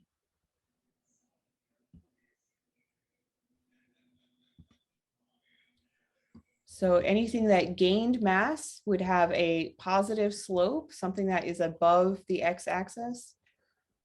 And if they lost mass, it would go in the other direction and it would have a negative slope because that would indicate a negative percent change in mass. So during that potato experiment, you had a couple different lines, somewhere closer to the x-axis than others, but it probably looked something like that. And we can do Excel for these. Yeah, so normally you could make a graph in Excel, but like I said before, you don't have to make any graphs during the exam. Like they're not going to make you sit down and make a graph on paper or on Excel during the exam. They'll just like give you a graph and you'll have to interpret it or like know kind of what you're looking at and how to use that information. Right, so they right, won't right. give us a graph. So they won't have to make us do a graph in the exam. They will not. No, you do not have to make a graph. They will give you the graph and then you'll have to like interpret it or say something about it. For our section, we have to upload the filled out review sheet. So I think we will have to do the graphs. Oh, okay. So that makes sense. Yeah. So in that case, you will have to do the graph, and I'm sure Excel is fine. Okay. Things always look a lot neater in Excel. So yeah, in that case, yeah, I guess, well, if you're sure of how to, if you're certain of how to do these calculations, just finish those. Yeah, yeah. Okay. Thank So you. basically, we need to be ready to do a graph, or it's depend of the professor. We want. I mean, you don't have to make a graph. I mean, sure. I mean, you don't have to make a graph though. Yeah. Oh no, I was just saying that our professor wants us to submit this particular review sheet as a quiz. So it's separate from the exam. So we're submitting this whole review sheet as an assignment. Oh, okay. Okay. Yeah, thank you for clarifying that. Yeah, so I guess that just only applies to one small subset of students. But as far as the exam goes, you do not have to make the graph. Okay, more interpreter. Okay, thanks. I have a question going back to the choosing the kind of graph. Mm-hmm. The choice of graph is line graph because there's two continuous quantitative variables. Mm-hmm. Okay. Yes. Yeah, line graph. Because well, specifically, yeah, the independent variables.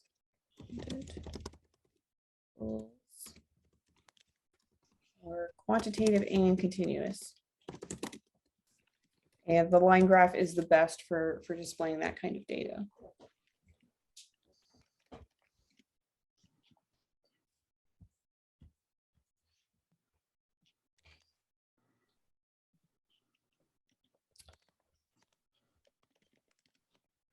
I'm sorry, can you explain the 4 lines again on the graph?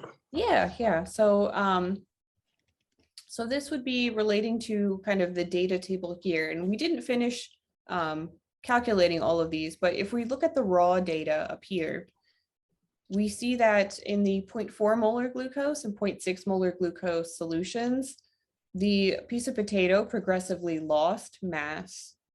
So that means when we calculate the percent change in these rows, it's going to be a negative number. It's going to be a negative percent change in mass because they lost weight over time. Okay. So when we graph that here, because we have percent change in mass on the y-axis, so anything that gained mass is going to create a line that's kind of sloped up or pointing up. And anything that lost mass over time is going to look like this because it's got a negative change. Okay, that makes sense. I guess looking at where it says use the TELS checklist to graph all 4 lines, title, access, intervals, labels, and scales, that kind of confused me. I thought we had to do something with those words or something. Oh, okay. Yeah. So this is just like a way to, like for making a graph to make sure that you've included all of the necessary elements. So you should have a descriptive title, your axes. So the Y and X axis, they should be labeled. And if they have units, you want to include the units too. Like, so for time, we would put in parentheses minutes. The intervals and scale have to do with kind of the spacing of the numbers kind of along the X and Y axis. Okay. Yeah, like you want your, whenever you make a graph, you want your data to like take up all of the available room. You wouldn't want to like just make a couple tiny lines in the corner of the available graph space. You want to be able to properly display kind of like what's going on with these numbers. Okay, that makes sense. Thank you. Okay, Ernest says, how many questions are there in the exam pertaining to the graph? It varies. So like there's 2 like main sections, or I guess 3 sections if you're taking it in person, because like the first section of the exam is like all like multiple choice questions. Yeah, the first part is a bunch of multiple choice, and then there's another part where there are stations set up around the lab classroom, and your instructor will tell you like when you can go like visit each station and answer questions there. And then the last part of the exam is sort of like data analysis and free response. And so like the last couple pages will be, it'll kind of be describing experiments similar to what we have here in the review packet. And it'll say, you know, like, here's some data from a fake experiment, and like, can you calculate the percent change? And like, let's say we graphed this data, like, can you tell like which concentration had a negative percent change or something like that. So I can't give you the exact number of questions, but I would say like half the point value is from multiple choice questions and the other half is from like the free response.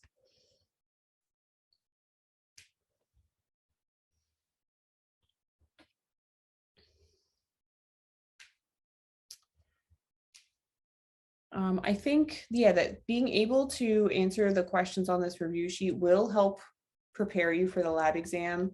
My other big piece of advice for like studying for the lab exam is go back to the lab exercises, those handouts, and read the introduction, just the introduction for each of the handouts, because there's a lot of good information in there and a lot of good detail, some of which comes up on the lab exams. So you want to know, like, especially for like the photosynthesis and the cell respiration experiments, you want to be clear on like what you did and why you did it. So why did we set up the experiment in a particular way? Why did we use the reagents that we did?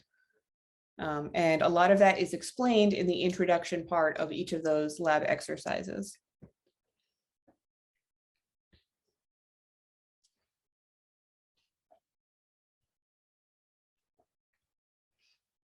So for number 45, so once you have graphed the rate of percent change with those 4 lines, it wants you to calculate slope. And you can calculate slope by hand. Or if you make this graph in Excel, it'll automatically give you the line equation if you ask it nicely. So for calculating slope, if you use this formula, the y2 minus y1, x2 minus x1, so this is referring to data points. So basically, you take 2 points on each line, and one of your points is going to be x1, y1. The other point will be x2, y2. And so you would plug them into this formula, and that's how you would calculate the slope.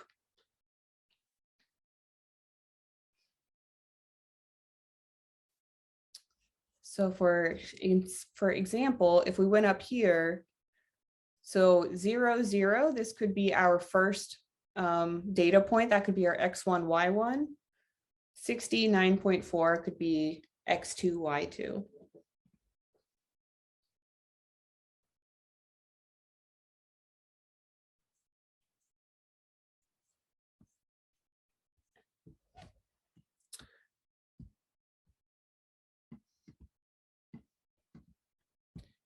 Right, so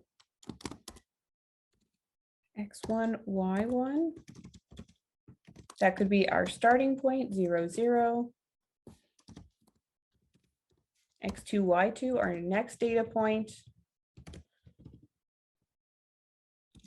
would be 60, and what was it, 9.4? So you would use those values in here to calculate the slope.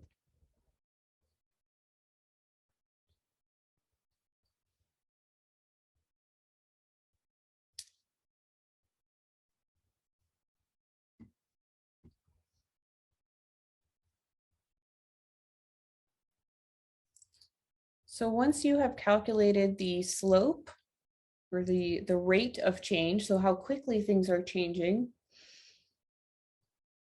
you can also plot that in a graph. So if we were going to make that graph, first of all, what would be on the x-axis and what would be on the y-axis? So between these two variables, rate of change and glucose concentration, which is dependent and which is independent? Rate of change is dependent. Right, the rate of change, that's going to be on our y-axis. Ernest, it is 60 because remember our x variable is time in minutes, and the last time point is at 60 minutes. So at 60 minutes, we had a 9.4% change in mass. Right, and then our independent variable is the glucose concentration. Oops.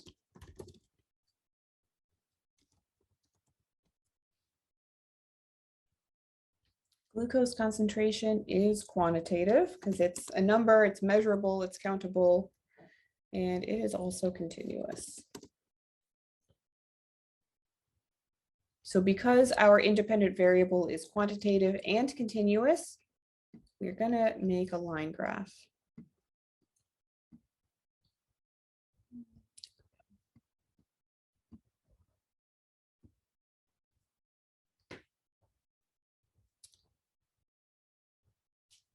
So this graph is going to look a little bit different because there's just going to be one line instead of 4 lines. And the slope, so if we go back up to this first graph, so we see that these first 2 lines have positive slopes.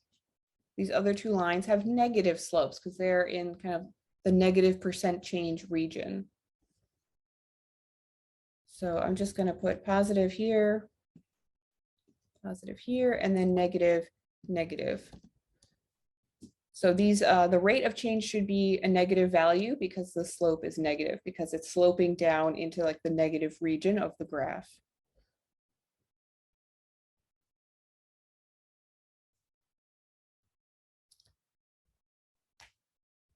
So now if we wanted to set up this graph, we would have, okay, so our glucose concentration would be on the x-axis. And don't forget to add units. So the units are moles.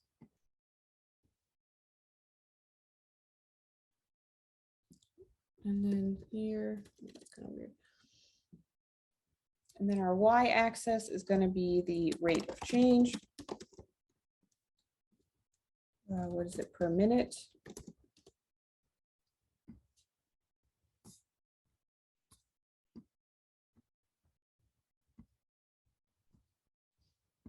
And I don't know how to rotate this. So we'll just put it like that.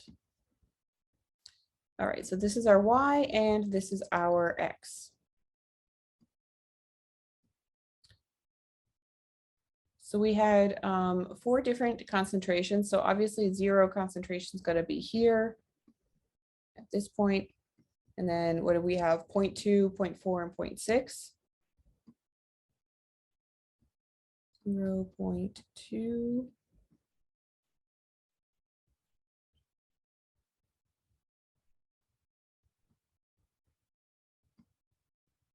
0.4.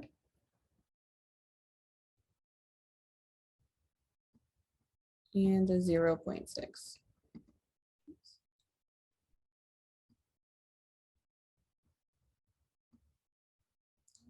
Okay, well, you get the idea. Okay. So what our line is going to look like, choose a different color. So remember up here, it's going to have a positive rate of change. And then at these 2 concentrations, there's a negative rate of change. So basically the line is going to look something like, sorry, it's not straight. Should be a straight line, but the line's going to look something like this. So it's going to cross the x-axis at some point, and that's very important because it tells us something about those potato cells or those potato pieces. Be at the isotonic point. Yeah, exactly. So where it crosses the x-axis, that is our isotonic point.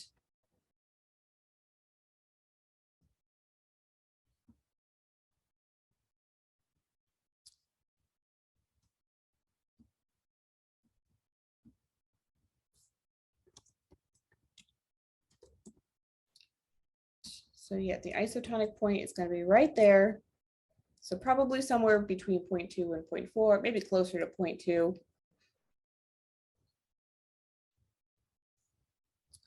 And so that is how you will construct that graph.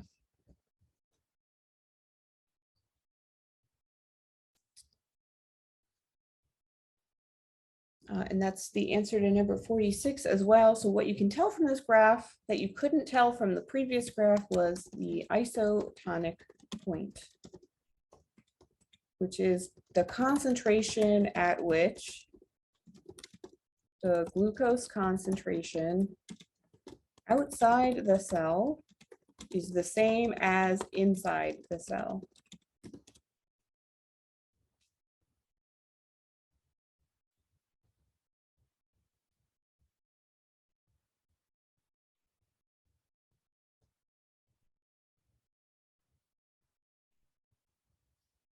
So again, they're going to give us the graphs and we need to be able to read, right? Yes. Okay. Yeah, they might give you this graph and like a graph very similar to this and then ask you, what is the isotonic point and how did you determine it? So you'd have to look at the graph and say, oh, well, it's going to be, 0.3 because that's the point at which it crosses the x-axis.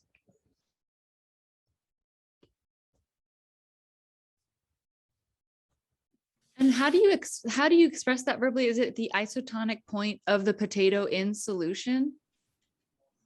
Yeah, exactly. The isotonic point of the potato in solution. Okay.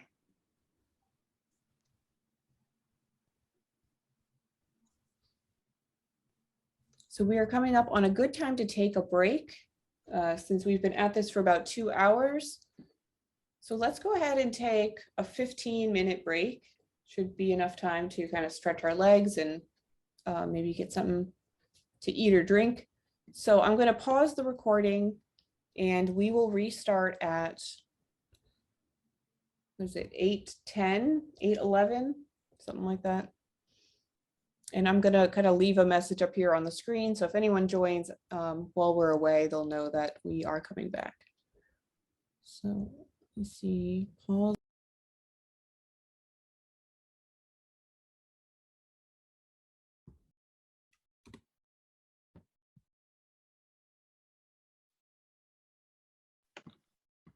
I have a question. Mm-hmm. Can we please go back to table 2? I just want to see how you got 1.8%. Okay. Thank you.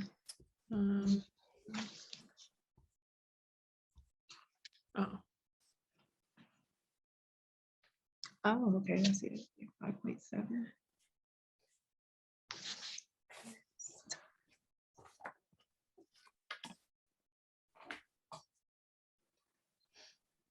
Okay, thank you. Yep. All right. So we are going to pick up at cellular respiration now. So first, just some basic questions about the process of respiration, and then we'll get into details of this experiment that you did. So first of all, where does aerobic respiration take place, or what is it? How would we describe the process? Where does it take place? And about how many ATP molecules can we make?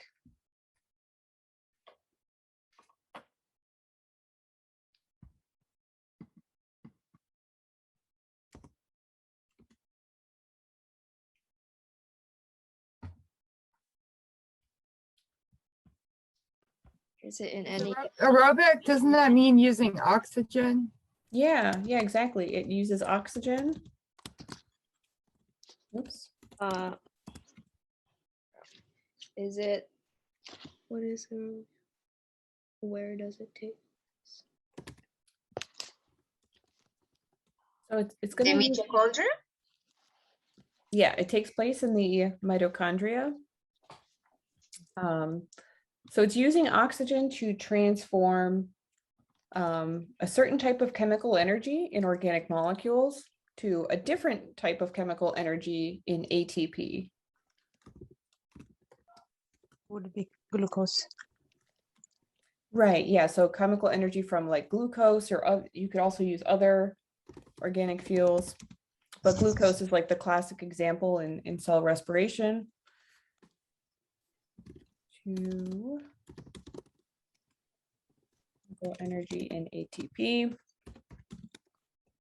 Was it 36 or 38 ATP? 32. Yeah, so the number of ATPs really, like, there's a very wide range for that value, because even scientists can't really fully agree on how many ATPs are produced in cell respiration. So you can find values between 32 and I've seen as high as 38 ATPs per glucose molecule. So I wouldn't worry too much about like the exact number, unless it's something that your instructor has like mentioned specifically that like you have to know this value. For like what I tell my students is, as long as you're in that general like neighborhood of those numbers, then it's appropriate. But like honestly, the reason why there is such a huge range is because scientists themselves, they can't decide on like how many ATP are made. Okay. Yeah, it's being confusing. There's different sources saying 32, 34, 38. So yeah, absolutely. Between 32 and 38. Yeah, so between 32 and 38, I would say is like, yeah, that's the range of ATP molecules. Okay. And yeah, like it changes depending on, or it's different depending on like what textbook you're looking at, or like what type of scientist is writing the text, because I guess biochemists think of it differently than like cell biologists, who think of it differently than like physicists. So yeah, I'm never too strict about that specific value, because science is still debating it. So what about this process of fermentation? How is that different from aerobic respiration? So it does not use oxygen? Right, so we're not using oxygen, but we are still trying to accomplish the same thing, which is transforming chemical energy from one form to another. It doesn't involve photosynthesis, Mm. or is that a different one? No, yeah, photosynthesis is going to be the next Oh. kind of chunk of material. Oh, it also produces a lot less ATP. Mm-hmm.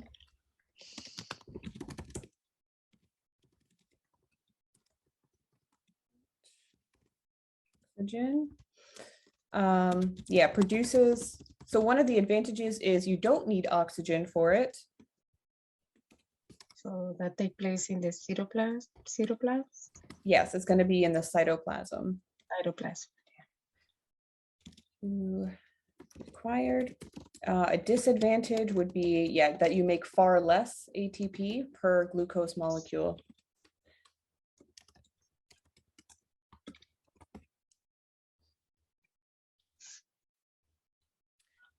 And yes, this takes place in the cytoplasm. I guess my answer got cut off here, but oh well.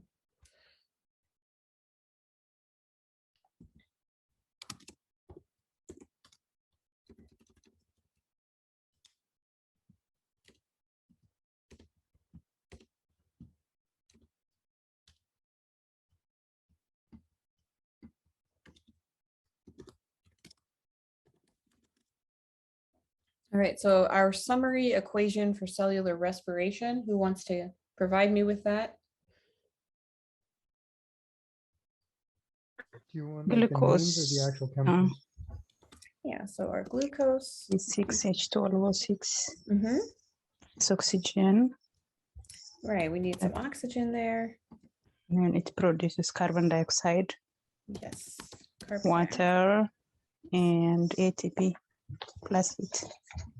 Yes, and we get some waters and of course energy in the form of ATP. Very good. All right, so when you did this experiment looking at cellular respiration and trying to measure metabolic rate, what were we actually measuring? O2 produced? Yeah, no, the volume of O2 consumed. Right, it's going to be the volume of oxygen that was consumed over time, because this process requires oxygen. They're not producing oxygen, that's what plants do. So here they are consuming oxygen in order to make that ATP.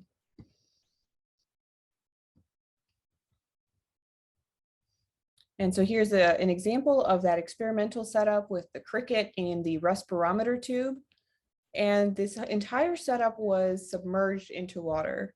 So why did we submerge it into water? And why did water move into the top of this skinny tube here? Because the more oxygen that was consumed, the more space that the water had to actually flow in.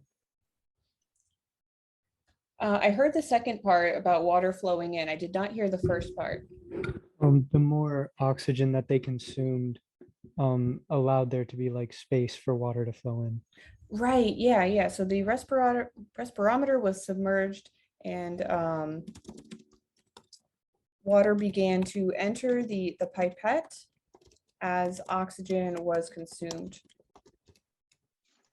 And this is what allowed us to measure the volume of oxygen consumption, because this pipette had very precise volume measurements or volume markings on it.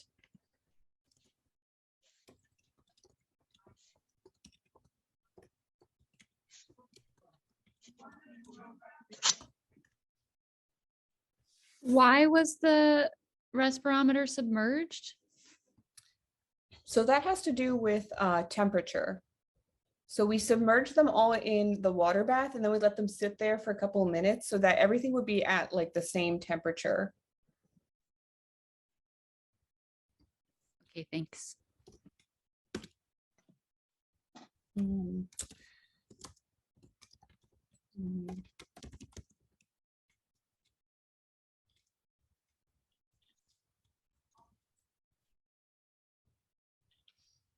And then we had this potassium hydroxide solution that was used.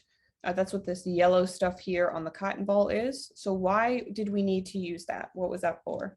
It reacts with the carbon dioxide so that Mhm. the measurement in the pipette would be purely oxygen so that we can accurately measure cellular respiration.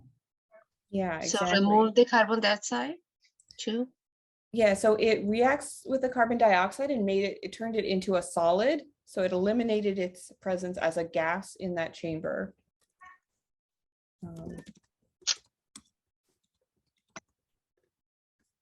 And so, see, the problem with trying to measure respiration is, okay, it requires one gas going in, but it also produces another gas. So if we didn't have some way to manage the carbon dioxide being produced, then it would probably equal out the amount of oxygen being consumed, and we wouldn't see any volume changes at all. So we needed a way to eliminate that carbon dioxide in the tube so that any volume changes we saw could be attributed to the oxygen consumption. Turns it into a solid.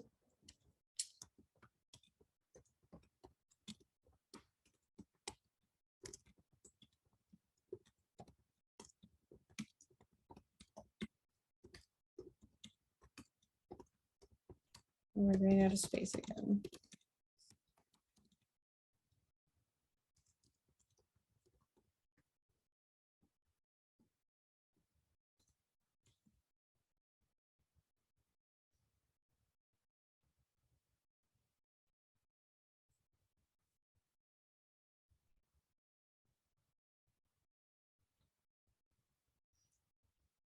Inside of those respirometer tubes, we had crickets, and then we also had peas, two different types of peas, germinating peas and then dried peas.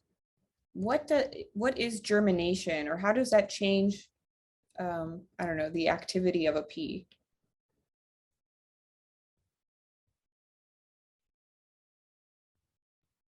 Germination is, it takes out the pea from the dormancy period. So then it would actually start like sprouting and growing leaves. Yeah, it's an active, yeah, it's kind of like an active growing state for a seed. Kind of like what you were saying, that it takes it out of dormancy. So how are these seeds able to stay alive if they don't have leaves and chloroplasts and they're not able to do photosynthesis yet? They have starch, right, for stores of energy. Storage, yeah. Yeah. Right, they exactly, they're going to use that stored starch. Or you can say they can have carbs too.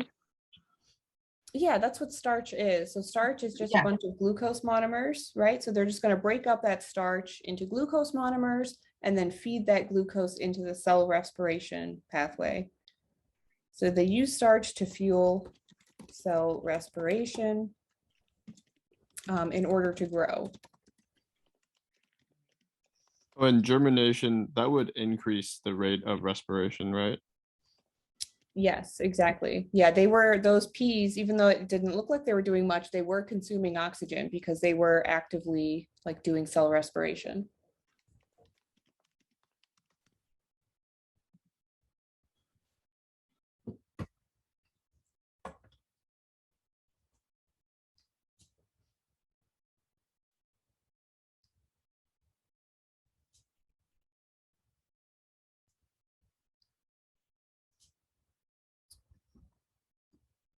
Now we can calculate metabolic rate.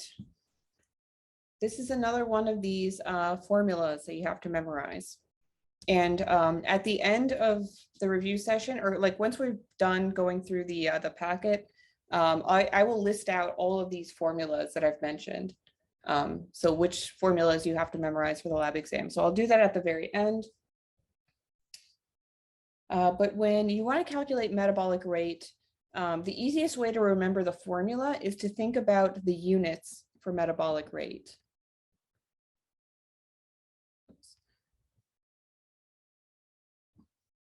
So the units for metabolic rate are milligrams. oh, sorry, milliliters per hour per gram.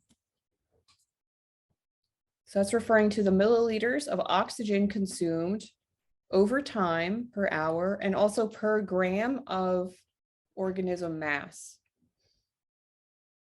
And so if you remember that these are the units for metabolic rate, then it can kind of inform you of how to set up your calculation with this information that they give you. So first, let's figure out the milliliters per hour consumed.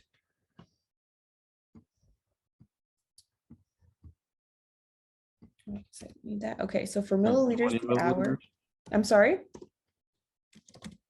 20 milliliters? Yes, it is 20 Per hour. milliliters. So the way we figure that out is, so it tells us that they use 2 milliliters of oxygen in 6 minutes, but we want to convert that to hours. So we have to multiply that by 60 minutes per hour.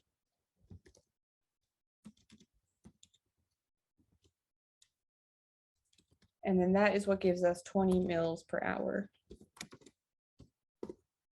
So now that we have 20 mils per hour, it's really easy to convert that or sort of use this to get milliliters per hour per gram. So we take the 20 milliliters per hour and we're just going to divide it by the mass of these crickets. And don't worry about the fact that it's 10 crickets because we're not going to look at metabolic rate of like individual crickets.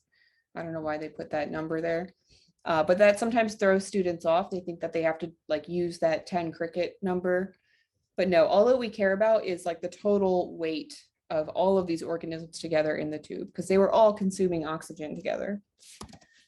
So we take 20 milliliters per hour and we're going to divide that by the 2.5 grams. Oh, what did I just do? Okay, sorry about that.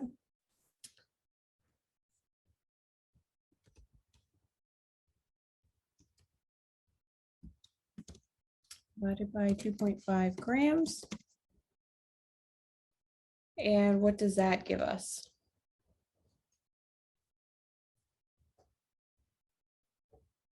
Metabolic rate. Right, that's going to give us our metabolic rate.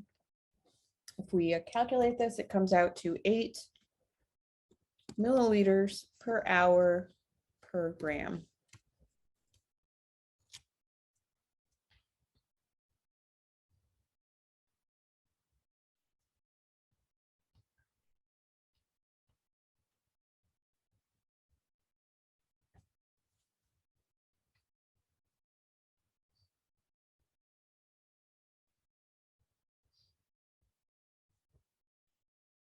Okay, so what do we know or what can we figure out about the relationship between body size and metabolic rate?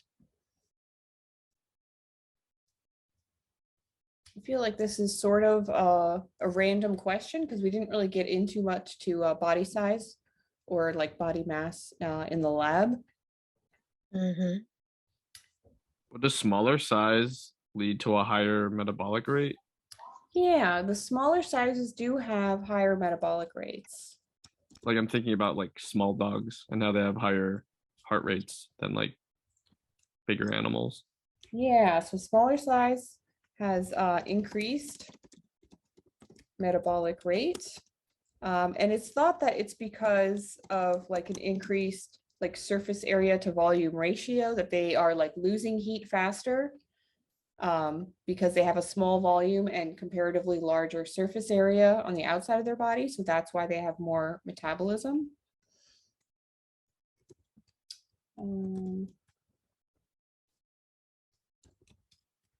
Large surface, oops, area to volume ratio, and then the larger sizes actually have decreased metabolism because they can hold on to the heat that they generate a lot better. So if you compared the metabolic rate between an elephant and a mouse, the mouse actually has greater metabolic rate.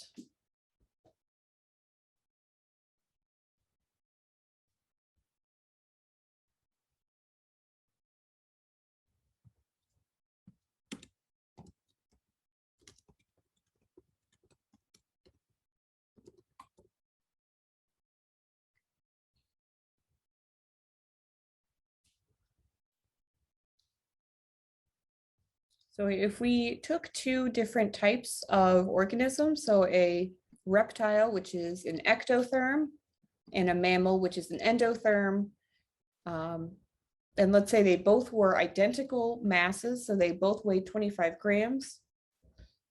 And at 10 degrees Celsius, what would we expect to find in their metabolic rates?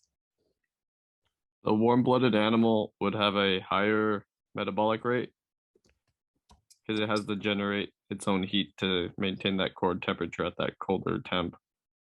Yeah, so the mammal would have a higher metabolic rate in order, to generate body heat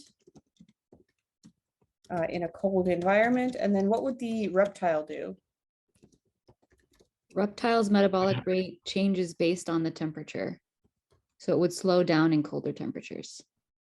Yeah, exactly. So the reptile would have the much slower metabolic rate because the internal temperature matches the environment. And so basically all of the processes inside of their body, all their enzymes would just slow way, way down. And they would not be doing much of anything.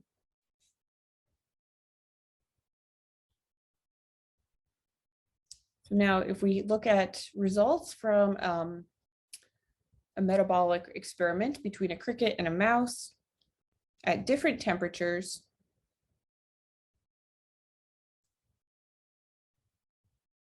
so according to this data, the crickets at 25 degrees Celsius have greater oxygen consumption per gram of tissue than the crickets at 10 degrees. And this is the opposite trend that we see in the mice. So why do we have this difference in oxygen consumption trends?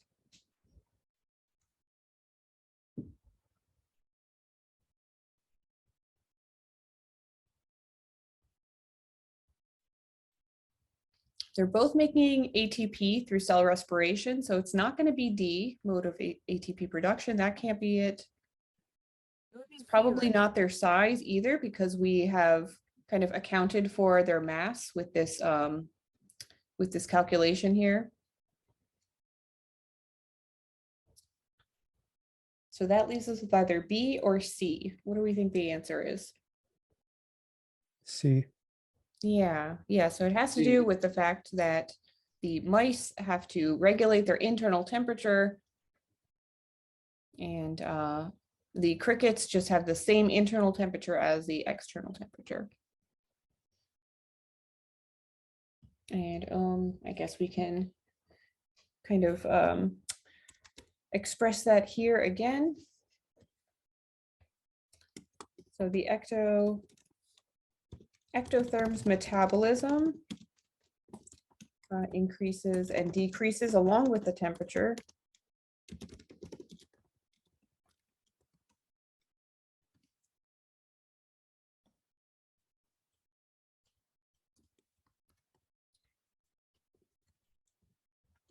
Endotherm's metabolism is more stable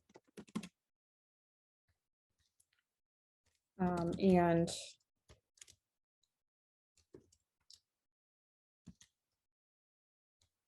is, I guess we could say geared, no, I don't want to say that, geared towards or like supports, is meant to support the internal body temperature.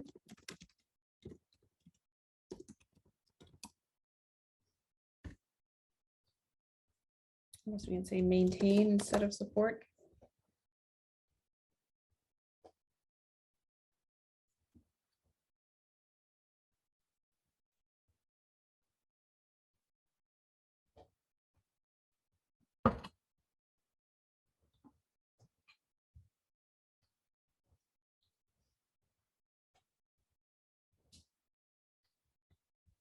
In this cell respiration experiment, so the questions that you'll see on the lab exam, they will ask you like questions about the difference between ectotherms and endotherms. They'll also ask you about this experimental setup and why it was set up the way that we did it, and especially like, why did we add that potassium hydroxide? What were we measuring in the experiment? So you definitely want to review those details of how we did these experiments. Same thing with photosynthesis. And this is probably more important here because there were 3 separate activities or experiments that you did in the photosynthesis lab. So it's really important to know the difference between those 3 exercises and like how each one was set up and why we did what we did. All right, so before we talk about the details of the experiments, let's just kind of give a brief overview of photosynthesis. What is it, and which organ in a plant carries it out?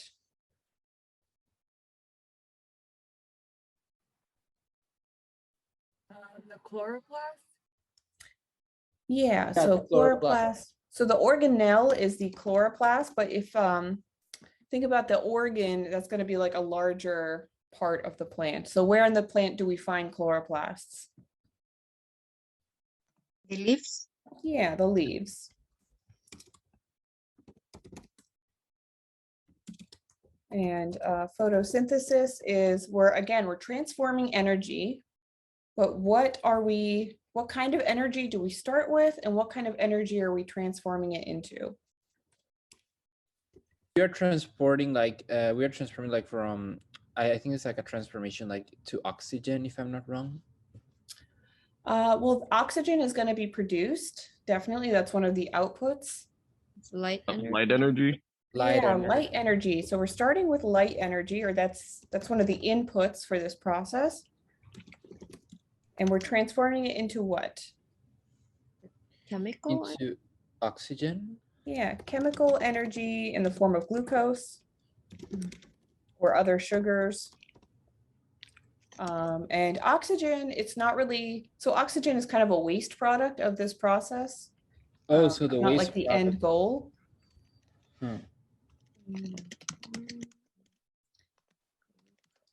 So we know we're going to get glucose or sugar of some kind, and oxygen gets released as a waste product. And so what are we putting in? We know we have some light energy coming in. And what else? The CO2. Yeah, we need carbon dioxide. Yeah. Glucose? And well, glucose is what we're going to make. Oh, true. But where H2O. is the oxygen coming from? Yeah, oxygen's coming from H2O. So that's where we get the oxygen. We are cleaving this water molecule and liberating that oxygen. And the plant has no use for that oxygen, so it just kind of releases it into the atmosphere, which is really good for us because we depend on it.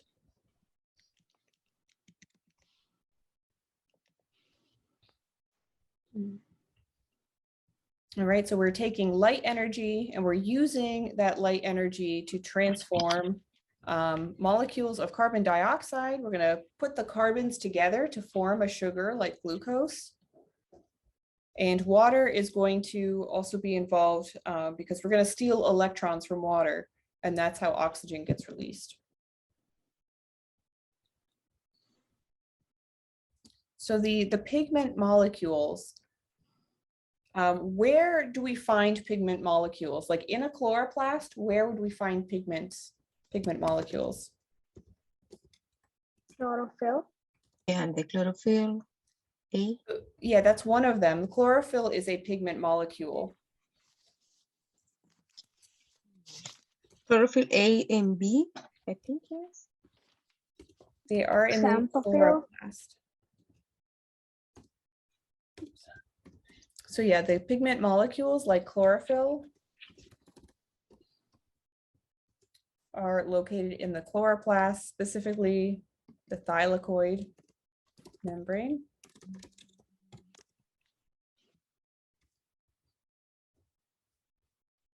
And so these Xanthophyll, like how, I don't know how to explain. Oh yeah, that. xanthophyll, yeah. Yeah, and carotene. Yes, xanthophyll and carotene. Wait, is there a place where we can list these? Maybe not here. But yeah, in addition to chlorophyll, We also had the xanthophyll and the carotenes. So we got A and B.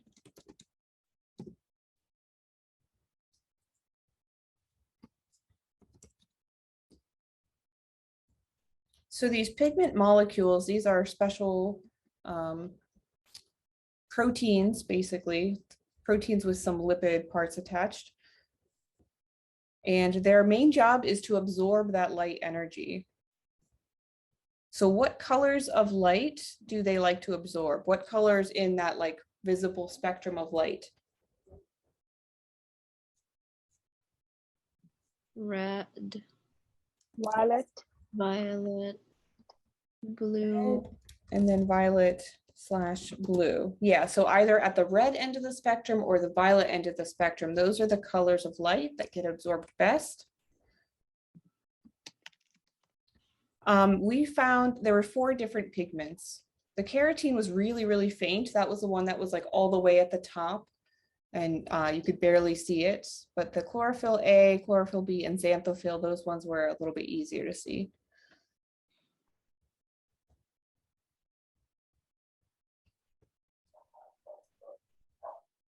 Chlorophyll A.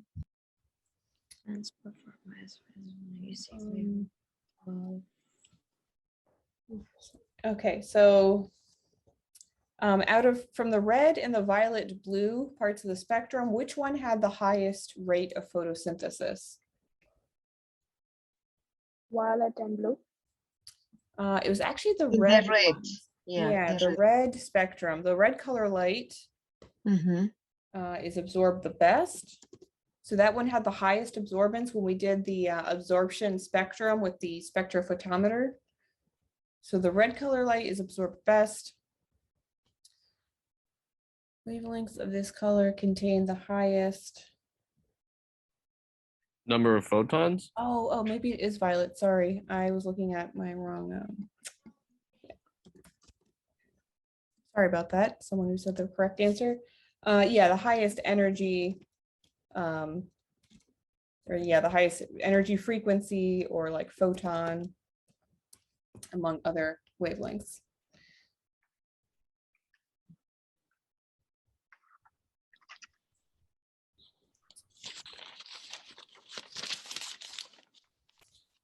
Are you sure? I'm confused because that was the red ones with the higher. It is red. And also, yes, the highest is violet blue. Violet blue. Okay, maybe. If I can, yeah, let me see if I can find. So we was looking something related with carotenes and so. Oh yeah, it is the violet blue. Yeah, so like the 380-400 wavelength spectrum, I think was the highest. And can you also determine the answer by just simply looking at the spectrum? Because like when you look at it, violet is like the highest. Yeah, the highest peak. Yeah.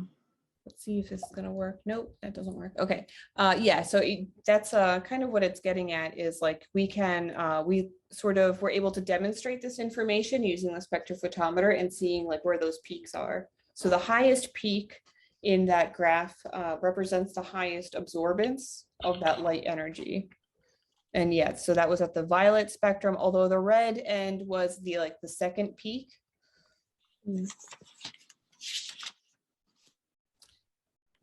Okay, so there's a whole lot of questions here. So why is chlorophyll green? And what does the absorption spectra tell us about chlorophyll pigment? Green because it cannot absorb green.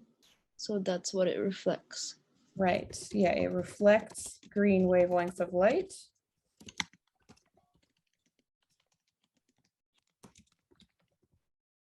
We can say it appears green. And then the absorption spectrum, the peaks that we were just talking about, the absorption spectrum tells us that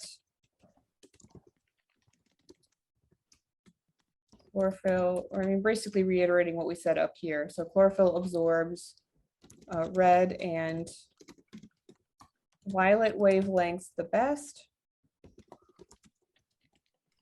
and green, yellow wavelengths the least.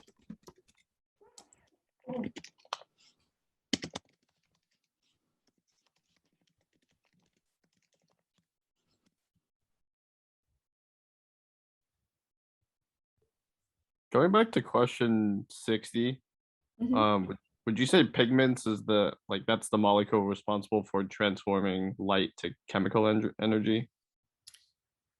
I wouldn't say it's responsible for transforming, it's responsible for capturing that light energy. So it's like that critical first step of absorbing the light energy. And then, you know, there's some other stuff that like kind of helps transform it into chemical energy. Gotcha. And then for the question above that, chlorophyll is actually a choice that we have to put. I saw that too, and I don't know where I'm guessing you would go like on the arrow part, because it's like sort of capturing that light energy. So yeah. The arrow sign. Yeah, I guess you could put it here, or you could put it with light energy, like light energy plus chlorophyll. Cool. But yeah, I noticed that, and it looks a little out of place because I don't know. All water and oxygen are produced. Water is not produced. Water is produced in cell respiration, but not in photosynthesis.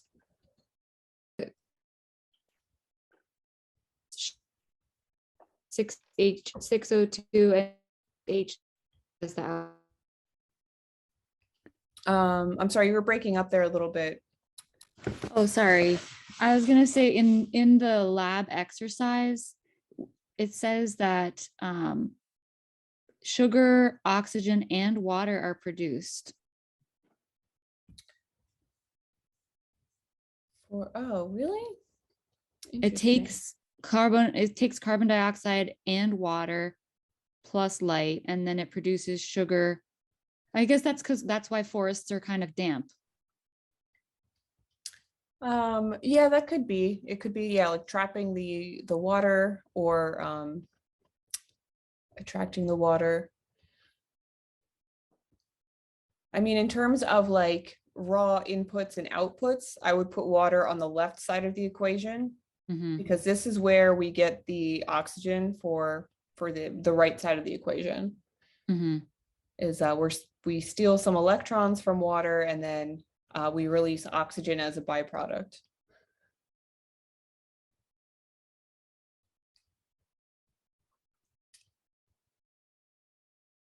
I don't know if you're concerned about like how the equation is expressed. I would maybe talk to your lab instructor and see, like, you know, if they want you to include water on the right side of the equation as well. If they're like being really specific about that, then you should go with that.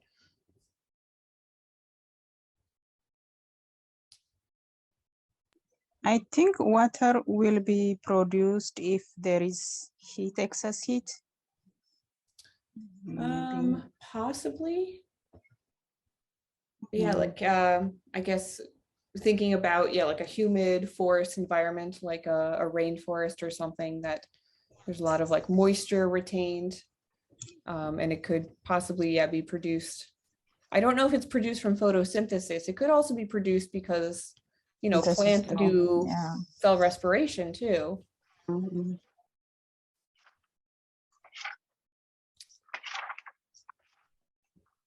But all right, so for right now, let's just move along to 63. So this is talking about the paper chromatography. So that was the separation of pigments. So now it wants you to calculate the RF value. So RF, we can tell that by. You take 17 divided by 20. The distance divided by the solvent. Right, so the distance of the pigment divided by distance traveled by the solvent.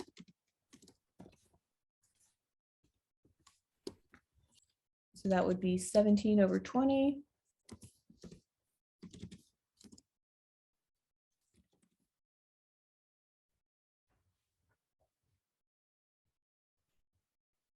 And that would be 0.85, I think. Is that right? I got that.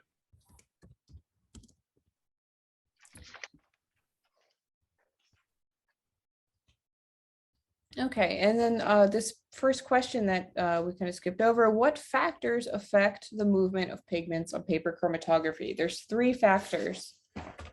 Molecular weight, solubility in the solvent, and affinity to the paper.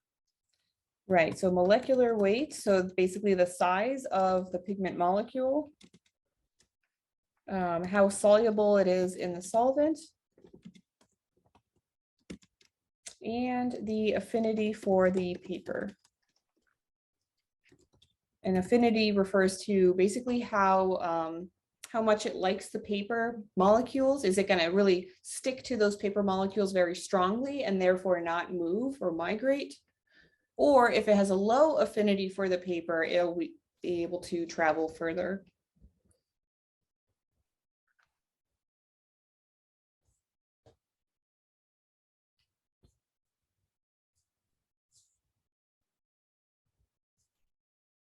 So when you measured the rate of photosynthesis, what did we measure? So first off, we can kind of remind ourselves of what that experimental setup was. So that was where you had the 3 lamps with different wattage bulbs, or you have 1 lamp and 3 bulbs. And then you had the Elodia, that plant stem that was in a tube. And then you were looking at these little oxygen bubbles and trying to measure how, oops, yeah, just give you the answer. We were measuring how much oxygen was being made by that Elodia.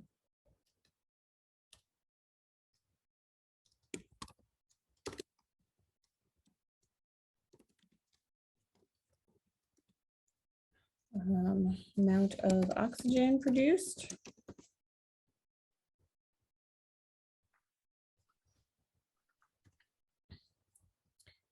And we used a substance, it was dissolved in the water that was in the tube. It was sodium bicarbonate. So why did we have to add that to the water? It provided the CO2 for photosynthesis. Yeah. So the sodium bicarbonate, which is just baking soda, provided the carbon dioxide for the plant to do photosynthesis. So why didn't it have its own source of carbon dioxide? Why couldn't it just get it from like the air?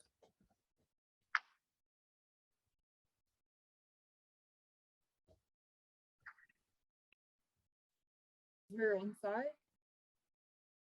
I'm sorry, could you repeat that? Because we're inside and we're using artificial light. Well, it didn't have to do with the light. So the carbon dioxide is something that is just kind of like present in like the air of our environment, not in huge amounts, but if we're talking and breathing, then there's CO2 around. Is it because it's an aquatic plant? Well, yeah, so it's an aquatic plant, and the fact that it was in this like enclosed chamber, so it wasn't like it was in because you know when you took the Elodia and put it in that test tube, before it was in the tube, it was just in this like tank with an open top, so it could get CO2 just from it like diffusing from the air into the water. But when you put it in that chamber, we made it airtight, so nothing was getting in, so there was no air and therefore no CO2 getting to that plant. So we had to give it a source of CO2.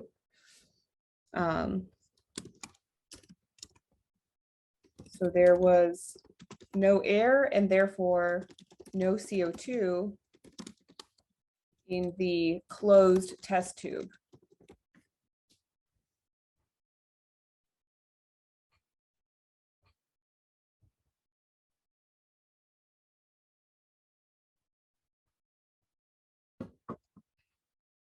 And then if we looked at the results of a similar experiment where we have bulbs of different wattages, and then the time that it took for the plant to produce 0.1 mils of oxygen. So we can calculate the rate of photosynthesis, and rate always refers to something happening over time. So the rate of photosynthesis can be expressed as the milliliters of oxygen per hour. So this just involves us, we have converting these minutes to hour unit, and then dividing that into this amount. So how many hours is 30 minutes, or how would we express that as an hour?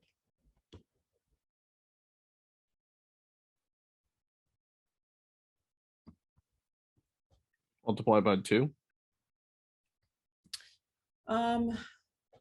You would. Is it 0.50? Yeah. So you would divide it by 60 minutes. So 30 minutes, we know that's a half hour. And so that would be 0.5 hours. So what about 15? How many hours is that? 0.4? Or is it 0.25? 0.25, yep. So that's a quarter of an hour. These forms are a little less intuitive, so we really do have to put 7 into 60.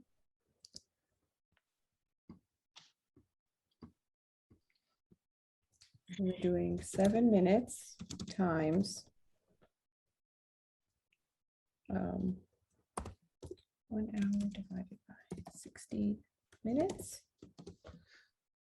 So yeah, basically 7 divided by 60 will give you what it is in hours.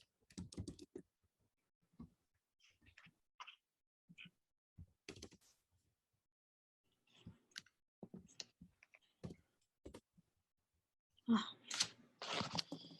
0.12. 0.12.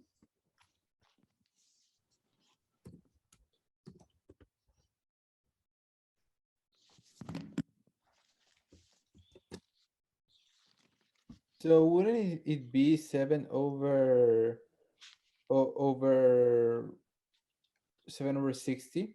Mm-hmm. Yeah, that would be another way to simplify it. Yeah, because I tried by evaluating and that's what I got. Mm-hmm. Yeah, so this is also equal to. Last thing, ma'am. So are we allowed to use so do we have to use like calculators in the exam? So you will be, so there are going to be calculators provided to you. They're like the really simple basic calculators. You're not allowed to use your own calculator. So we are not allowed to, well, like let's suppose I buy a scientific calculator, like, those big ones. I'm not Right. going to be allowed to use those. Correct. Yeah, you cannot use your cell phone calculator or like a scientific calculator because those are programmable. So you could theoretically like program like information into it and like these formulas, which would be academically dishonest. It would be considered as cheating. Yeah. Oh, got it. But I thought that those big calculators could be used in the exam though. No, yeah, you'll just get the basic calculators, and there's plenty of them in the lab, so you'll get and, everyone gets their own little calculator, and yeah, so it's not like we're gonna make you do all of these calculations like without help. It's just gonna be very basic help. Got it. Okay, so the mils of O2 per hour. So for this, we are going to 0.1 mils divided by 0.5 hours.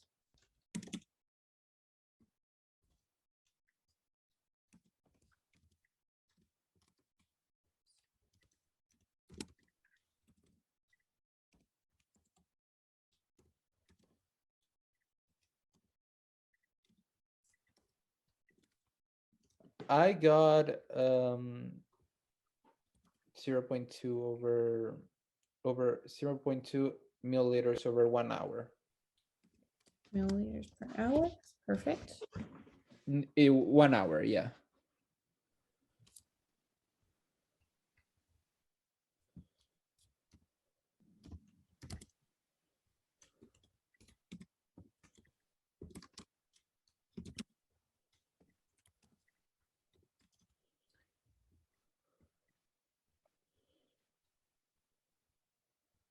All right, what is this next one?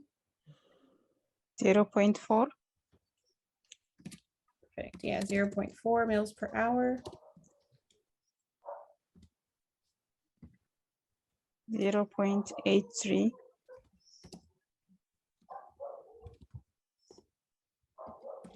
All right. The last one, 0.77. Thank you very much. All right, so we've calculated the rate of, how much oxygen it's going to produce per hour at these different light intensities. And now this we can also represent graphically. So if we were going to put this in a graph, which one of these columns would be our x-axis and which would be the y-axis?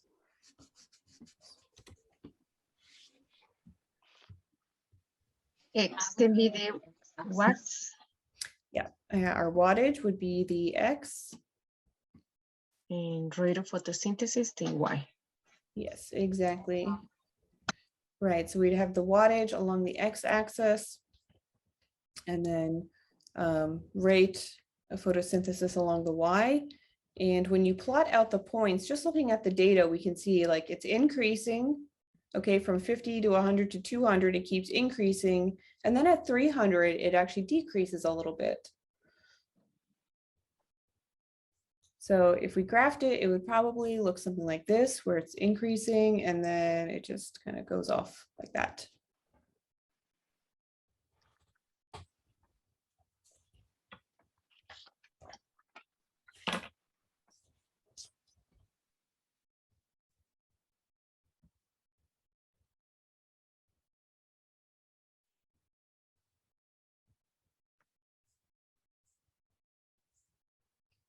So at the 300 watt power, why do you think that the rate of photosynthesis decreases slightly? What do you think is going on there? Shouldn't it increase because it was increasing before?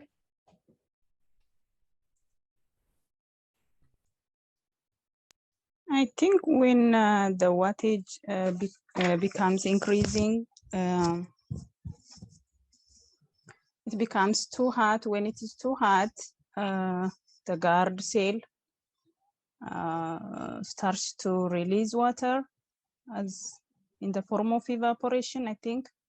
So that causes the stomata close. If the stomata close, the photosynthesis stop. Yeah, that's or anything can pass through the stomata. That's what I think. That's actually a really excellent way to explain that. Yeah, so having something that's that powerful, it's got a lot of power, it's going to produce a lot of heat.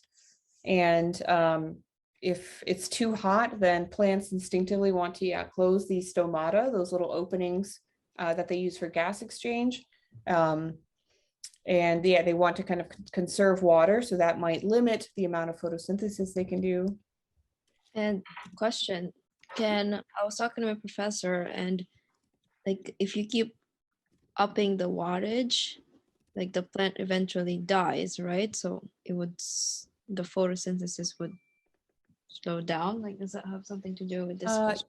Yeah, so that high heat factor could kill the plant. Like if you've ever tried to grow plants in your own home, you know that some of them like direct sunlight and others don't. So other plants, you put them directly in a sunny window and they don't last very long, probably because they're getting too much light energy or it's very hot for them. And that can kill them, which would obviously stop photosynthesis.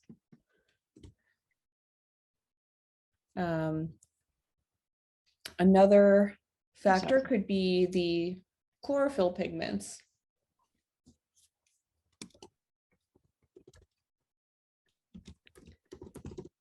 So the high heat could damage the chlorophyll pigments and maybe make them less effective. Maybe the heat starts to denature them because they are proteins.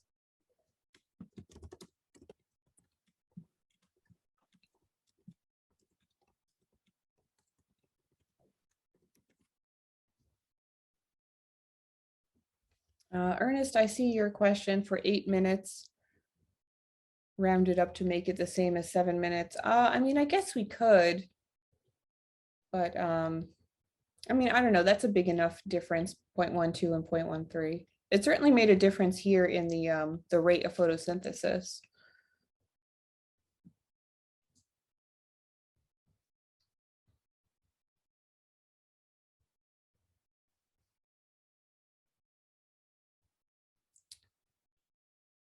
Okay, I would like to now, I guess I'll do it right here. I'm gonna erase this line and I'd Wait, like to I just, have a quick question. I'm sorry. yeah, Can you please explain the graph again? What is increasing and decreasing?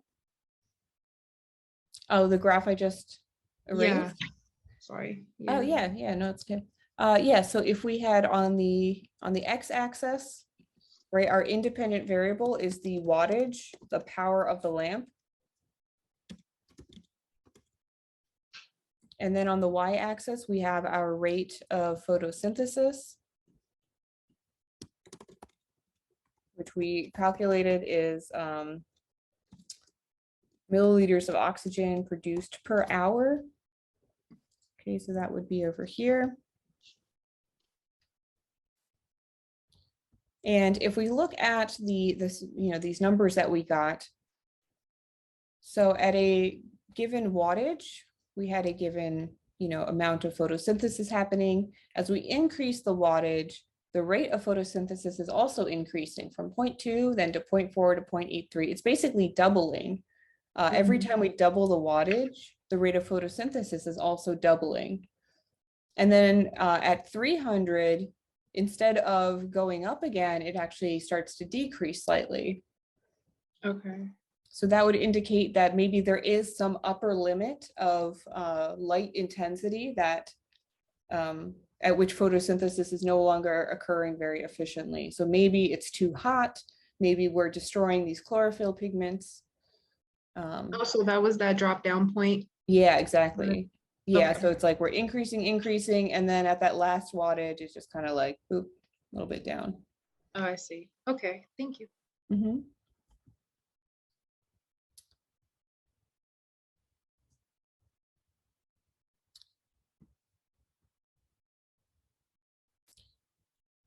Okay, so I would like to now just kind of write out these different formulas that you'll need to know for the lab exam. And if we need to kind of talk about any of them or how to use them, we can certainly do that. While you're right, I wanted to ask is, of course, a lot of material to cover in, and I want to know some suggestions, because like you say, this is like a guide to study, but like you say, we need to go and look all our experiments to see the details. Mm-hmm. So what do you suggest to do to be more efficient in our study? Well, yeah, so the this lab exam packet, or this review packet, it is very good at kind of preparing you for any possible question that could be asked. Obviously, we can't ask you about like all of these little details, because if we gave you an exam that was 20 pages long, you'd probably all like have heart attacks. So yes. yeah, but to maximize your studying, I would focus, I guess a lot of students tend to struggle with the math part of it and these formulas. So definitely you want to know these formulas and which in which instances you need to use them, and how to use them, how to put numbers into the formulas. And then, yeah, my other suggestion would be to look at the introductions for the lab exercises. Don't worry about reading like through the whole lab exercise, just focus on the introduction, where it has just kind of like the basic explanation of like the concepts and the general like strategy for what the lab exercise is supposed to show. There's usually like terms that are in bold or that are underlined. So focus on those words, those keywords.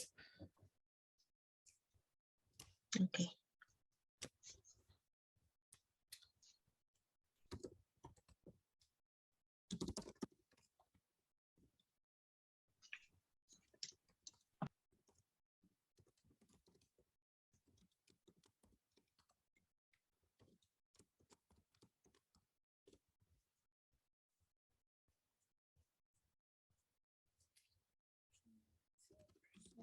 Change in mass.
Oh, FOV stands for field of view.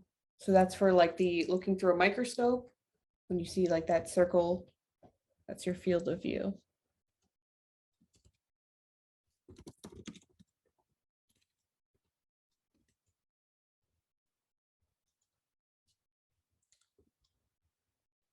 Yes, I will scroll up in a moment, Daniel.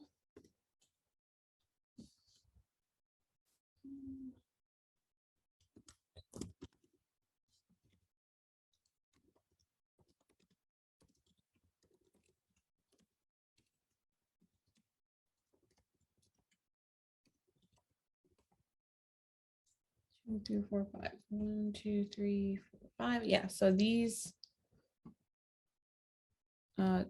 5 formulas are the ones that you absolutely should know. And then also kind of how to use them, you know, where if we give you a word problem with numbers in it, like where are you going to plug in those numbers in these equations?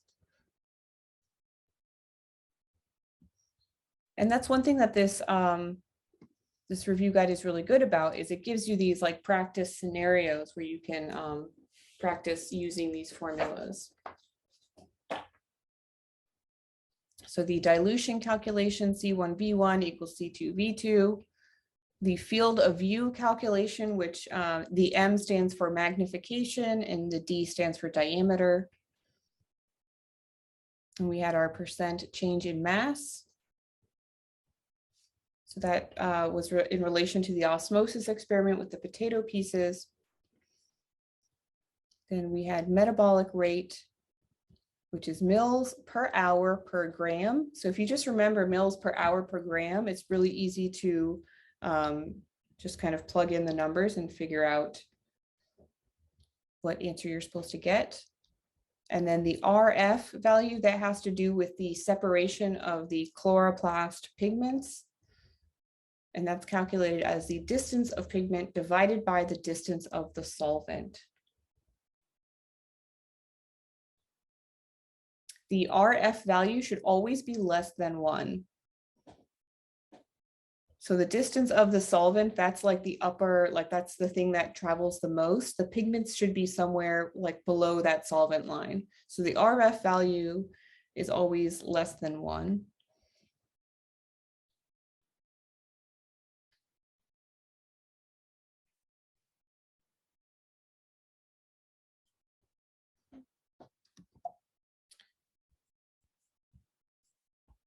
And I hope everyone here has recorded their attendance following that link. If not, I'm going to post the link again. If you came later than and you didn't see this link, please fill it out with your name, your M number, and your lab instructor's name.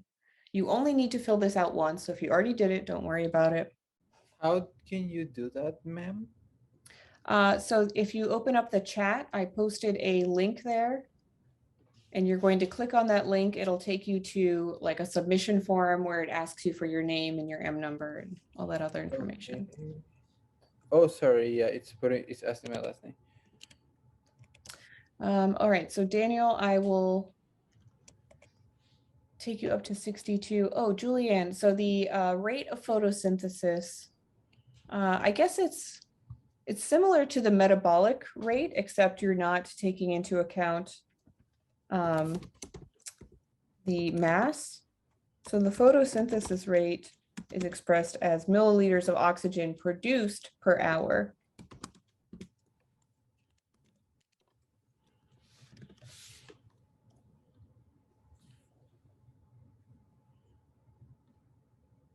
So just remember that the metabolism, cellular respiration is about oxygen consumption.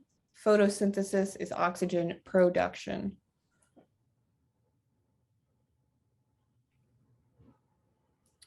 And okay, now I will go up to 62.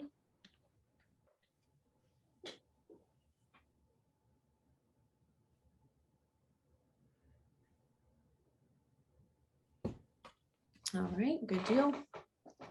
So yeah, that's the I guess the end of the packet. I'm obligated to stay on until 10 o'clock. So if you have additional questions or if you'd like to go back or look at one of the earlier pages, you can stick around. If you've gotten what you needed from this review session, that's great. I hope you have an enjoyable spring break next week and good luck on your lab exams. Ma'am, I have a question. Yeah. If you are you allowed to join like other sessions besides this one? Oh yes, absolutely. Yeah, you can join. You can go to all 3 sessions if you'd like. Okay, yeah, just wondering. Thank you.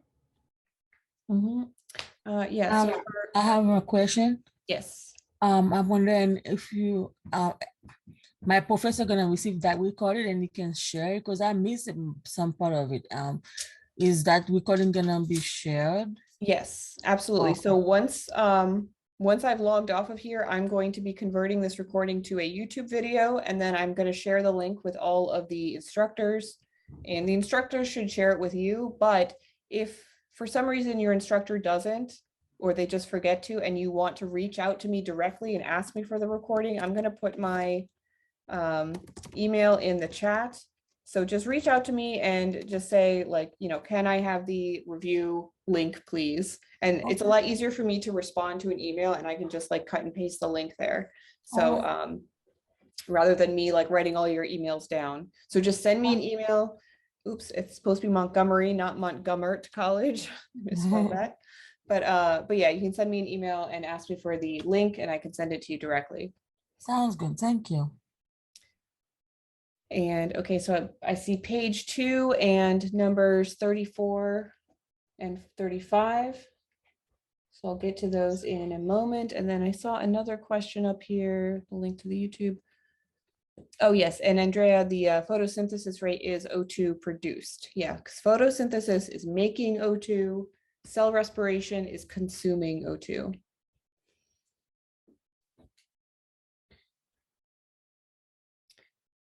All right, so we will go up to, I guess we'll make it to 34 and 35 first, and then we'll go up to page 2. Will we put our instructor, our lab professor's name or our classroom professor's name? The lab professor's name. Okay, thank you.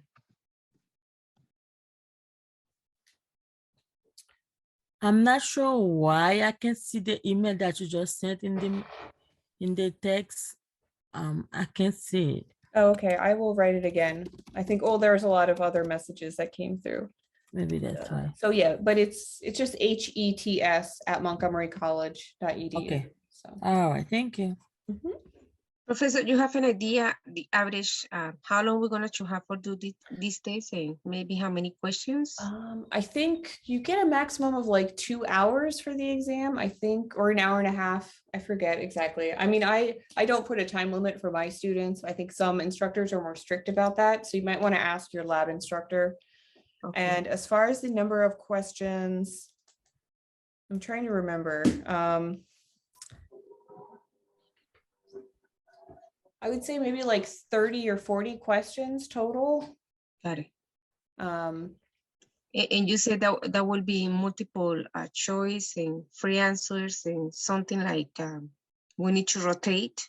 Yes, yes. There's like basically like 3 sections of the exam. So there's one section where it's all multiple choice questions, some about the experiments, Some of them require you to do calculations because there's like different numbers as answers. Then there's another section where, yeah, there's like stations set up around the lab classroom. And so you'll like go to each station and answer questions about it. And then the last section of the exam is like data analysis. So it'll be talking about experiments. It'll show you graphs. And so you have to like analyze the graphs and, you know, write conclusion or write a hypothesis or something like that. Okay, thank you. Roxana, I see your request. So first we're going to scroll up to page 2 for Anye, and then we will go to 44.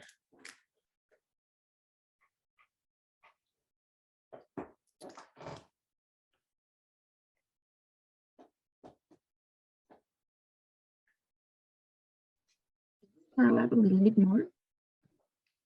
A little bit more. Thank you. Woo Yuck, I hope I'm saying Yeah, that you pronounced it perfectly. I'm not sure that should I ask this question because I'm just getting worried. So since today I'm going to study for this lab exam, but you know, but there are so huge things to memorize and it gives me heart attack. Do you believe that it's gonna be enough to memorize this in 1 week? I'm not sure. Like, do I think that it's enough time to memorize it? Just asking. Or wait, so I wasn't sure if what you were asking. Are you asking is a 1 week enough time to memorize everything, or like Yeah, do you do you think should it's memorize? gonna be enough? Yeah, no, I think 1 week is plenty of time, especially because you're doing a lot of the work right now with like, I'm sure you looked at this review packet prior to like this evening. And so now like, yeah, you've gone through like the answers and you've had a chance to kind of like think about this material. So I would say if it's causing you anxiety, you definitely want to put it away for a day or two, let your brain rest, and then come back to it. Just, you know, flip through the questions again. And if you come across like concepts or questions that you're like, oh yeah, like I'm still not sure about that one, then I would go back to like the lab exercise and, you know, like read through the introduction maybe, or like flip through that exercise and, you know, maybe jot down some other notes, like make notes for yourself, like on the pages of your review packet to kind of like fill in any informational gaps. But yeah, definitely don't try to like just obsess about the material because that's not going to help you mentally or emotionally. Just, you know, take it in like little pieces and like maybe one day say like, okay, I'm just going to review the first exercise. And the next day say like, I'm going to review exercises 2 and 3 or, you know, like something like that. All right, that seems cool. Okay, thank you so much, Professor. You're welcome. I'm not sure if my professor posted that review package. I don't know where do I get it. So it should be on your Blackboard course page. You said 20 pages, right?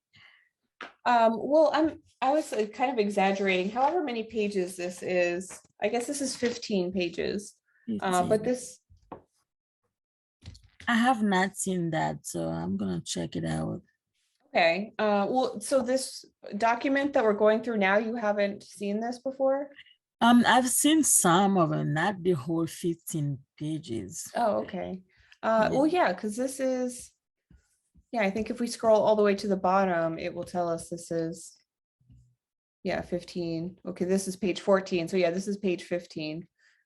So yeah, it should be on your Blackboard course page and like typically the same like section of your course page where all of the lab exercises are posted. You should find this review. And yeah. Thank you so much. Professor, my last question is, okay, we need to memorize all these equations and like you say, know where to apply and maybe practicing, like you say, go back to the exercises and practicing a little bit so we can become familiar because, you know, my little worry is that I can be mixing, you know, and try my best to memorize, but some are very similar. I think they Right. yeah. Yeah, So- it's easy to get them confused. Let's see, I guess I'm trying to think of how to maybe not get them confused. I mean, these two rates, like the Yeah, metabolic the rate rates and are the ones. Yeah, that is the one I photosynthesis was thinking. rate. They're so similar. Yeah. So what the thing to remember is that word rate implies that something is happening over time. So you're measuring something over the course of time. Mhm. Like when we measure speed, we usually talk about it as kilometers per hour or miles per hour. So anytime you see rate, you know it's something happening over an hour or like over some period of time. Correct. And so yeah, that word rate is kind of like a way to think of yeah, something being measured over time. And then the difference between the oxygen consumption and oxygen production, I guess one way you could remember it is photosynthesis starts with a P. Oxygen is being produced. Oxygen produced in photosynthesis. And metabolic rate, which measures cell respiration. Okay, cell starts with the letter C, and that is measuring oxygen consumed. Good idea. Okay, metabolic rate. Yeah, that is it for that little things helps a lot. Okay, good. Thank you so much. You're welcome. Okay, Florence, I see you'd like to see number 42 and Maya 35. Yes, I will scroll up to those.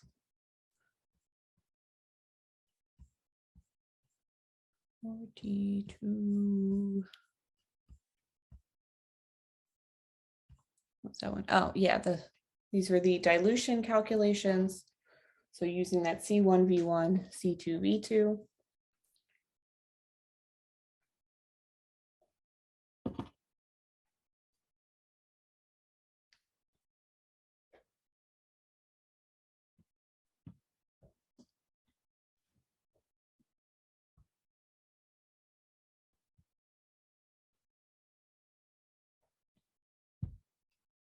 Florence, just let me know when you've kind of finished.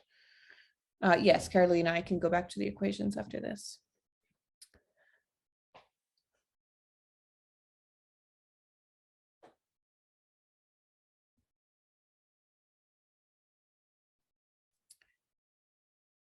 Professor, when I was putting in my name and then it has professor on there, I put your name, not my professor. You should put your instructor's name, although like, so if your instructor is going to give extra credit for you attending the session, I mean, like the way I would do it is like, because we all get this, like the printout of like this spreadsheet. So I would just look for my students' names and like, even if they didn't put my name, if they put like the review instructor's name, like I would still know like, okay, this person's in my class, I'm going to give them credit. Okay. So it shouldn't be a problem. If you want, you can fill it out again. Okay. So some professor give extra credit for attending the meeting? The Yes, session? some of them do. I know I do. But I can't speak for all professors because that's kind of like it's up to their own discretion. So if they didn't say explicitly that they would, I don't know if you can make that assumption, but you can always ask them and say, Okay. Thank you.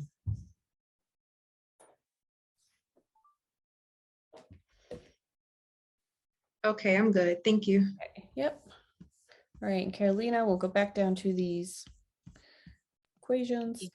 Yeah, let me get something quickly here. Take a picture quickly.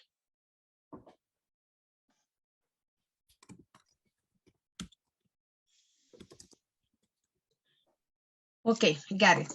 All right, perfect. But thank you so much. That was very helpful. Oh, good. I'm glad.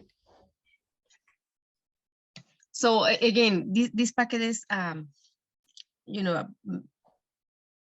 a big page to start my study. And like you say, go back to the beginning of the introduction of each lab to grab more the concepts. Yes, yeah, definitely. Okay. Well, thank you, Professor. Have a good night. Thank you, you too. Are we going to perform any lab in the labs, or just questions in the writing papers? Yeah, it'll just be, there won't actually be any kind of like experimentation during the exam. Like for your lab exam, the stations, like some of them will be pointing to parts of the microscope that you have to identify. I know some of these stations, there's going to be like results from those biomolecule assays, like the Benedict's assay or the Bio-Rat assay. So it'll be like results of the assay, and you have to determine like what is or is not present. So yeah, you'll just be like observing things. You won't be doing things. Okay, thank you. Mhm.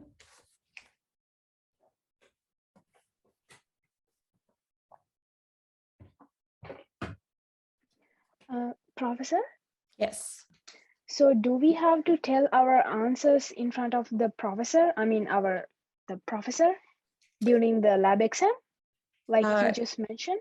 No, it's not. You don't have to provide any answers orally. It's all going to be written down. Oh, okay, got it. Okay.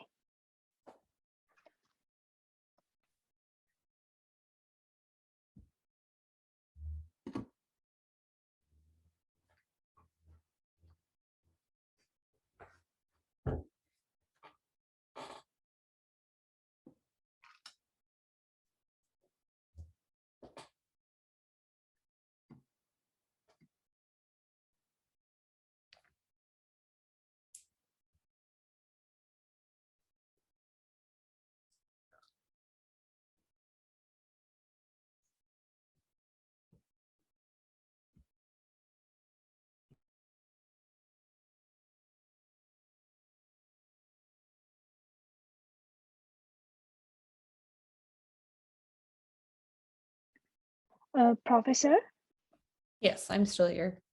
Yeah, so could you please explain how to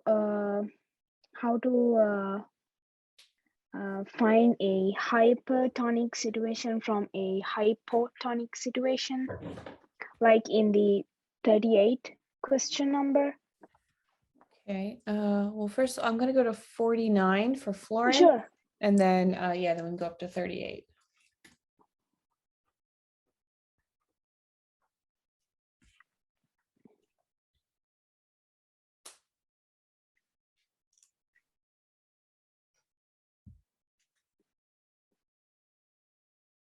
All right, Florence, I'm going to scroll up a little bit. Okay, good. All right, 38. So about the tonicity.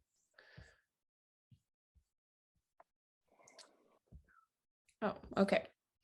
Yeah, that one. Thank you. So you want me to explain it, or?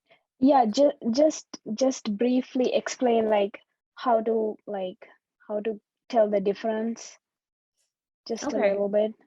Yeah, so basically what we're looking at here are, the concentrations of solutions in two different compartments. So we've got one compartment is going to be the beaker, and then the other compartment is this bag that's made of this like semi-permeable membrane. So we've got the bag and the beaker, and they've got different concentrations of solution in them. And so water is always going to want to go to where there's a higher concentration of solute, because water wants to reach an equilibrium.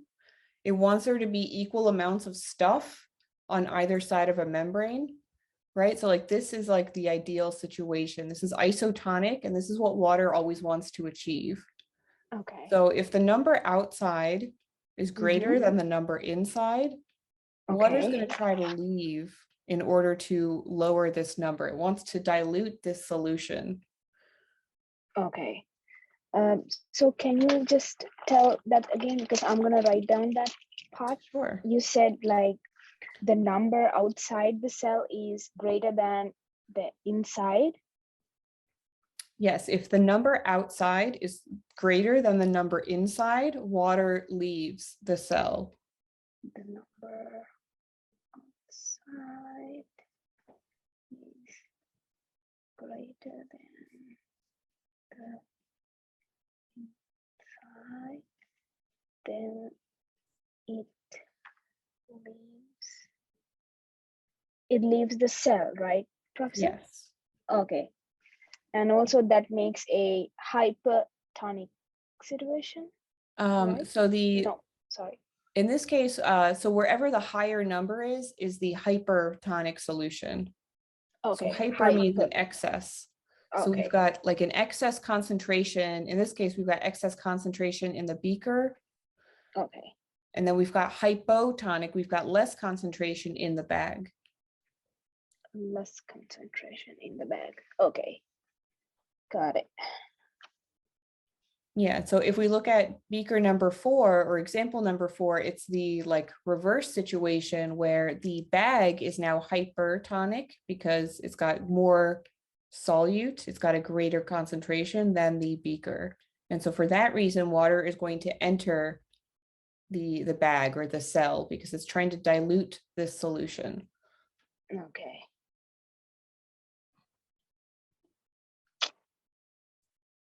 Got it. Yeah.